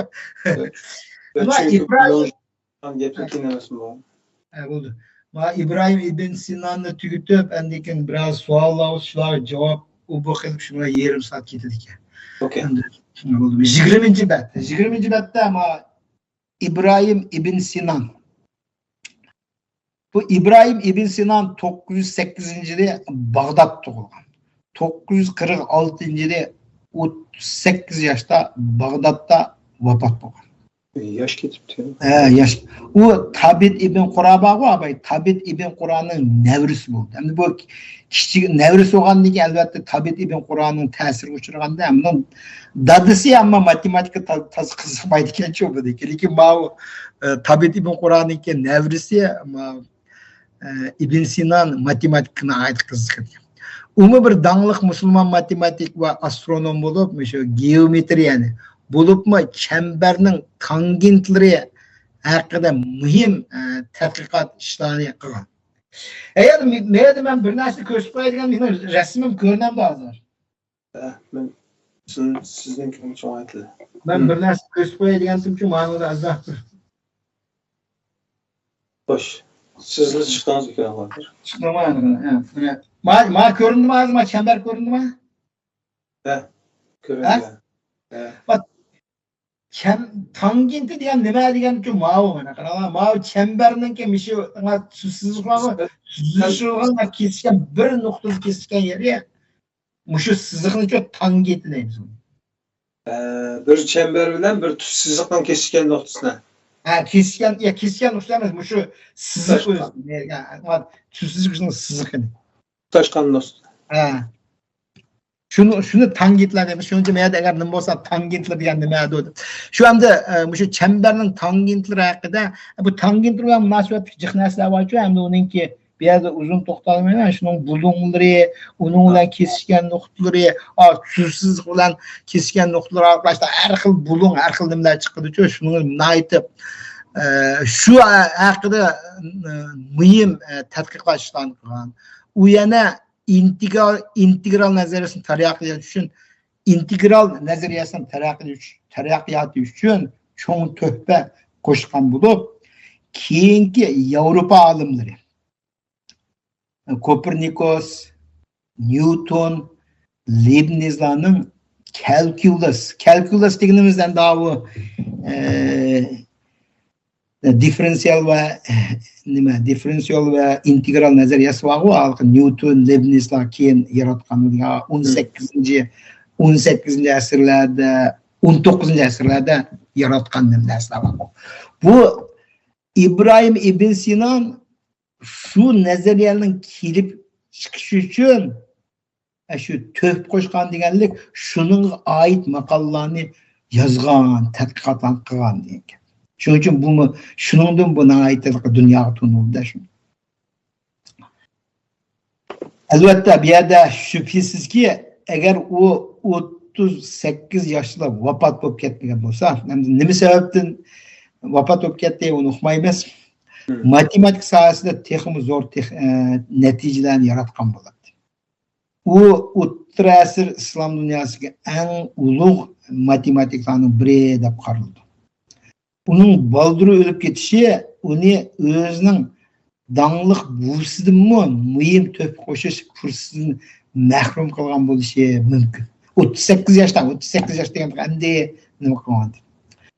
Ibn Sinan qilgan eng muhim ish parabolaning kvadraturi bo'lib, u Arximedes qaraganda texmi umumiylashgan usulni o'ttirib qo'ygan edi.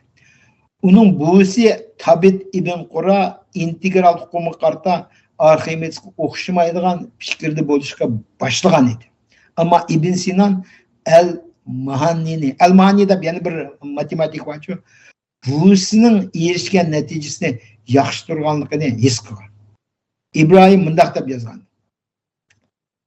Ailemizden biraz chiqib, uning oldiga o'tib ketmaguncha al-Mahanining tadqiqoti buvamninkidanmi ilg'or bo'lishi kerak.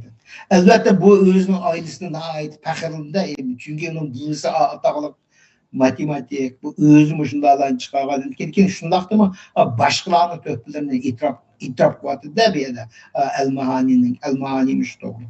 Shuning uchun mishada mishnat aytin deb o'tdim. Endi ma'nosi kerak. Bu yerda yana bir nimani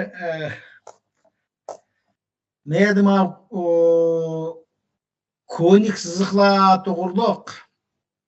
Konik siziqlarni hammamiz bilamiz-ku deyman. Ma'lumotga agar xohlasanglar bir ko'rsatib qo'ysam bo'ldi, qanday bo'ldi? Lekin Göstermezsizler. Endi konik siziqlar degan nima degandiku, buni jiqadamlar hozir nima kitametga amaliyotdan oddiy bir hukm. Men nimani ko'ryapsam, ma'ni ko'rdingmi? Ha? Buni nima deymiz yoki? Shuni deyki, prezident kon deymiz, kon deb olaylik. Rabidasman.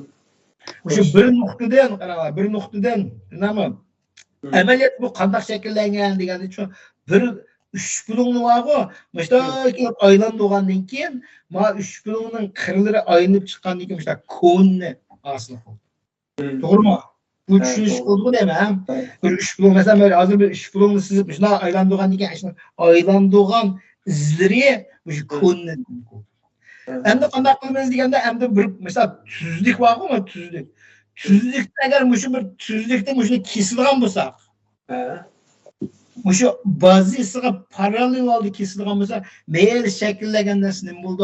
Ustidagi nima? Chamber bo'ldi. Naqo? Endi bu qiypash kesilgan bo'lsak, ma'ni kesgandagi ma'ni ustida qolgan iz u ellips bo'ldi. Agar buni qaranglar, ma yantu tarafiga parallel oldi mundaq kesilgan bo'lsak, bu parabola bo'ldi. Hem de eğer kesilgan bulsak, manın üstüge yeni birisi oluşu mümkün değil. Mesela bunda yeni birisi oluşu mümkün. İkisini gördün mü? İkisini gördün mü? Ama ikisini. Eğer ikisi bunda olgandan keyin, eğer bunu muşu o'tirdiki o'qiga parallel alda kesilgan bulsak, bu hiperbola bo'ldi-da. Muşu tushuncha demoqchiman. Endi avval nima qaytib kelgandan keyin endi buni slaydga keldikmi? Endi qarang buni. Bu 3 konik siziqni sizish haqida degan kitobni yozuvchi Ibn Sino.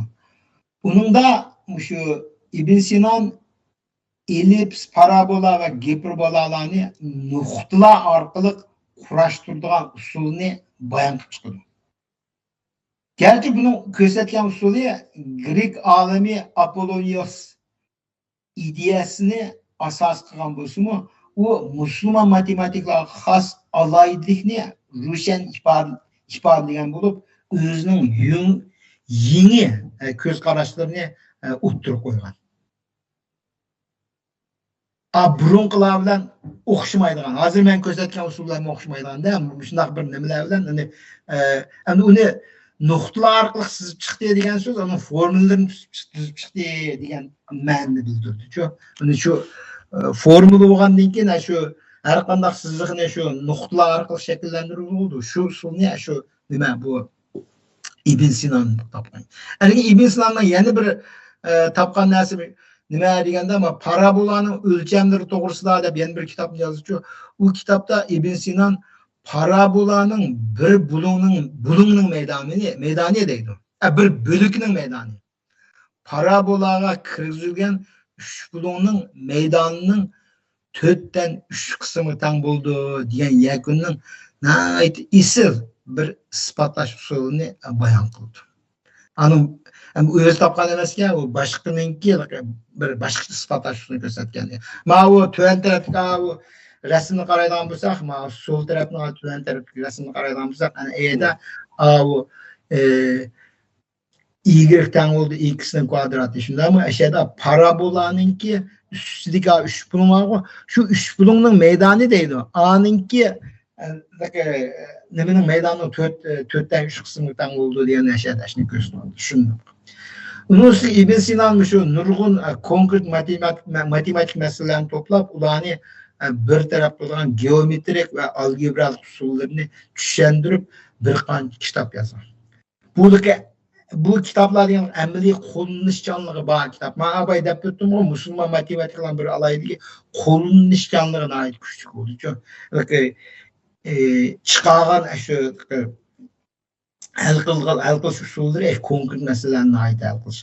Masalan, shunga o'xshash narsalarni mesela yer ölçüsü köp nimasi bo'ldi. Yer ölçüsü kelgan chog'da sen shu ko'k o'rinning maydonini bilish uchun işte bir parabollarni siziblar nimasini mo'ljallab chiqdi bo'ldi degan shunday qo'ydi. Xo'sh, bugun anda bo'lsa, mishada to'xtaylikmi deb o'yladim qo'y. Bunisi qanchasini tugatdik? 20 12si 22 bad 20 tugatdik. 21 tugdi. 20 tugatdim. Ben aşağı qildi. 21 qism qildi. Bu ben qiziqarli ekan. Bu qiziqarli bo'tamdi endi mana matematik bo'lgandan keyin saqlar zerikib shunday qolamiz deb o'ylagandim. Ya biz ama mushu haqda biroz nima qilishimizda, tatlashtirishimizda mana vatan sirtiga chiqqan muajiratga yangi sapga kirgan qarindoshlarimizning ko'pinchisi vatan sirtida hozir oila qurib bolalar bo'lib ketdi-ku endi. Bola farzandlari o'zlari turayotgan maktabda o'qib kelib, o'rgangan formulalar bijanish kerakligini so'g'in tursa, yaxshi o'qiganlardan boshqalar asosan beshini qashlab turadilar. Bolalarga yordam berolmaylik. Shuni asos qilib, shuni biroz qisqa ixtisom bir narsa tushunishi asl qiladigan bo'lsak, har bir formulani ko'rsa, bolam buni qonuniy tomonda deb beradigan nuqtaga kelsak, bolalarimizga yaxshi manfaat beradimizmi deb umid qilgan. Ammo sizlarga taxminbek chunqur yerdan kirdingizki, bu yana bir muhim masala bizlarga sal qarayotgan, dindan boshqa ilmga sal qarayotgan bir tarafimiz bo'lganligi uchun bugun dunyoning taraqqiyotidan biroz uzoq qoldik. Amaliyotda shu dunyoning bugungi taraqqiyotining yildiziga asos solganlarning ko'pinchisi islom olimlari ekan, mana musulmonlar. Bu ben ko'rsatgan ma kitobni-ku agar o'qigan bo'lsanglar, shuni bir o'qib chiqinglar, uyg'urcha tarjimasi bor deydi. Shuningdek-ku endiki shu musulmon shu ben olimlari dunyo taraqqiyotiga qanchalik to'p qo'shganligini buningdan biroz his qila olamiz. Mesela hozir biz kompüter davrida yashayapmiz, information davrida yashayapmiz. Shu information davrininki kelib chiqishininki asosining nurg'un tarmoqlari bor. Shu musulmon matematiklar, jumladan turk matematiklar yaratdi. Abay men bir gapni deyman deb nima qilibdi? Ratlab chiqqanlarning shularning uchun mutlaq ko'p qismlari-ku ularning tigi turklar. Arab emas. Chunki arabninki nima arabda islomning dastlabki nimasi beduinlar bor, beduin siz obdan bilsiz. Beduinlar degan nayt namrat, nayt kambag'al shunday bir nimalarda yashaydigan nimalar ekan. Lekin Alloh taolo ularga qudrat berib, shularni shu nimaga nima qilgan, lekin ularning o'ynagan roli ma'lum vaqt payt kelgan chog'da to'xtab qolgan. Keyin Bag'dod taraf ketgandan keyin Paris deymiz, Babil deymiz, Xorason deymiz. Endi shu bizning Türk dunyosidagi endi hammasi Bag'dodga to'planib, bizlar bugungi mazmunni chetmagan holda shuni so'zlarimizning Mahmud Qashqari deymiz, undami Yusuf Hojib deymiz. Bular degan ashvoqlarda yaralgan olimlar. Ama hozir Uyg'urlardan 10dan 9dan bizning qaysi olimlarimiz bor desa, ikki odam dalalaydi. Mahmud Qashqariy dalalaydi. Yusuf Hojibning boshqasi bormi desa qarab o'tirdiganlarni aytacak. Amaliyot mushlarning ham azroq tarixni bildigan bo'lsak, mana bizninkan-ku deydigan narsa chiqadi. Bizmi shu ishlarni qila olamiz-ku deydigan. Endi indigenous deganlar bor-ku. Shu yerda shu gapni o'tay. Bizni indigenous deb bildiganlar, o'zini indigenous deb qaraydiganlar bor-ku. Mushtaq tarixlardan azroq xabar olsin. Bilib qo'ysin. Bu jihatda biz o Xitoy madaniyatidan aslab nima? O'to'g'riliq hamda so'zliq bo'lsak ayrim leksiya qoldi. Hem bu hayatın siz malaka bir xaritini ko'rsatdingiz mi? Mesela bir xaritini ko'rdik bizalaki İslam dünyasındaki bir xaritini. Bu xaritadan qaraydigan bo'lsak, bu hayatın sözü bulangan alimlarning hammasining orqada mustahkam bir xonlik, podshohlik, hokimiyat destek bergan, ya'ni yordam qilgan, qo'llagan ishkinde qachon hokimiyatdan uzoqlashgan sari yoki mahrum qolgan sari cho'kish boshlanib turgan. Hatto olimlarimizdanmi uzoq qolib turgan.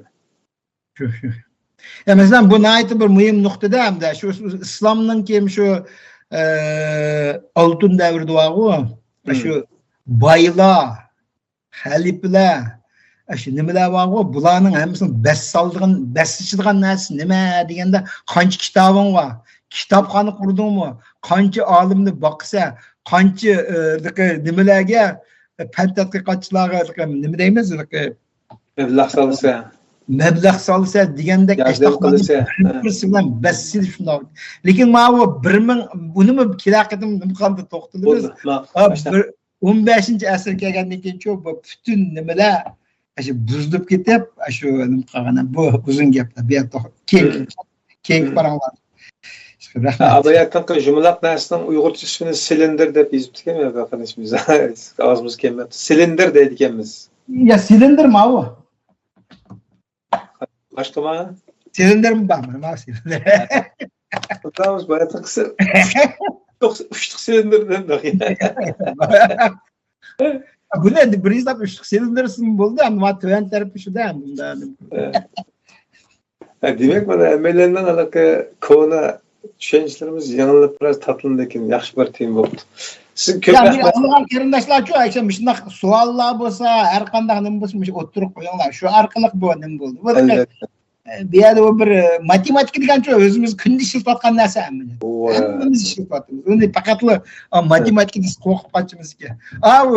Bak men sagan Amerikalik sonlardan bir ikkisini hisoblab baqsanglar, siz shu matematik ishlatgan bo'lsangiz. Matematik hammasi ortaq qilib ketgan. Amerika'da sanlı bayatın bakın işimiz depti. Bütün bölünülen sallar depti mi? Bütün bölün. Ya bölündiğin sallar degan başka düşünce. Yaşta mı? Yani Amerikalik sallar ben dedim o Amerikalik deganning Amerika bol deganning ma'nosi var o dostane bir-birisi bilan chiqishadigan abay muhabbetlashganda haqiqatan ko'ngli bir-birisiga yoqadigan degancha mundaq ma'noda hamda uyg'urchaga tarjima qilib yursak biroz chiqish qilsanlar desak qadda yana bo'lmaydi. Do'ston sanlar desa yana bo'lmaydi. Shuning uchun menimcha ba'zi narsa Çıkartılır desek ertesi gün uğraş kalksalar izleyen şey. boshqalarga urush qilib Evet, bu. Ayda kıldı. Onda müşahit kadar olsun. Mağaba bugünkü tema biraz dikkatimizden ki gün tertibindeki bir nima olmaganlık için sual soran arkadaşlarımızdan demiş bulması mümkün. Belki külse inkas kısımlarga, rayonlarga inkas şeklinde kaldırıp koysa suallarını aldığımızda ikinci katılmanın devamı kılgan çağda şuna cevaplaştırışamız. Sizin köp rahmet, çapat atıpsız. Bu kadar izlenip gelip aldığımızda 1-2 saat program kılıp koyup veriş için vakit gidiyordu. Ama şu 1-2 saatlik nerseden biz şu matematik dünyasındaki hani yıllap izlengen insanlarınki izlengen nerslerden haberdar bolup kalganımızda nihayet kıymetli lise oldu. Ecirlik bulun, kiler qarab ko'rishinglar olsa. Rahmat. Sizga ko'p rahmat, ko'p chapot atdingiz. Arzimaydi, ma'qul. Aman bulan ma'qul. Allohga emanet. Muhtaram qarindoshlar, bugungi program bu kadar bo'ldi. Savollaringlar bo'lsa javoblashtırishimiz deb plan qildik, ammo naq maydondan tushgan savollar asosan bo'lmabdi. Deb o'tganimizdek, chet el muhojirat sebidagi vatandoshlarimizningki matematika dunyosidan biraz uzoq bo'lganlarmi Xalijistanda, biraz saviyasi yuqori bo'lganlarmi Xalijistondanda. Bunda bo'lganligi uchun ba'zilarga oddiy bilinish mumkin, ba'zilarga murakkabroq bilinish qilish mumkin. Eng muhimi qanday desa, o'zimizning ona tilida o'sbetlayotgan yosh o'smirlarimiz kelgusida bugun bo'lib o'tilgan mushu programmani bir qatam ko'rish orqali ana tilining huzuri bilan birlikda jug'lanma shakldagi bundaq bir litsiyatın manfaatlar bo'lib qolsa, bu bizningki xizmatimizdan bir unumi bo'lgan bo'ladi inshaalloh. Biz ma programma bugun yerimlashdi mezmun. Aldığımızda nimada fursatlarni inshaalloh keyingi davomini anglashtirishimiz. Do'stlar, tavsiya qilib qo'ysanglar, bir nimadan manbadan manfaatlanganlar bir fikrga kelib qilishlar. Ama bundan sizlarni Cenab-ı Allah topshirdi. Yana bir qator program ko'rishcha. Assalomu alaykum va rahmatullohi va barakatuh.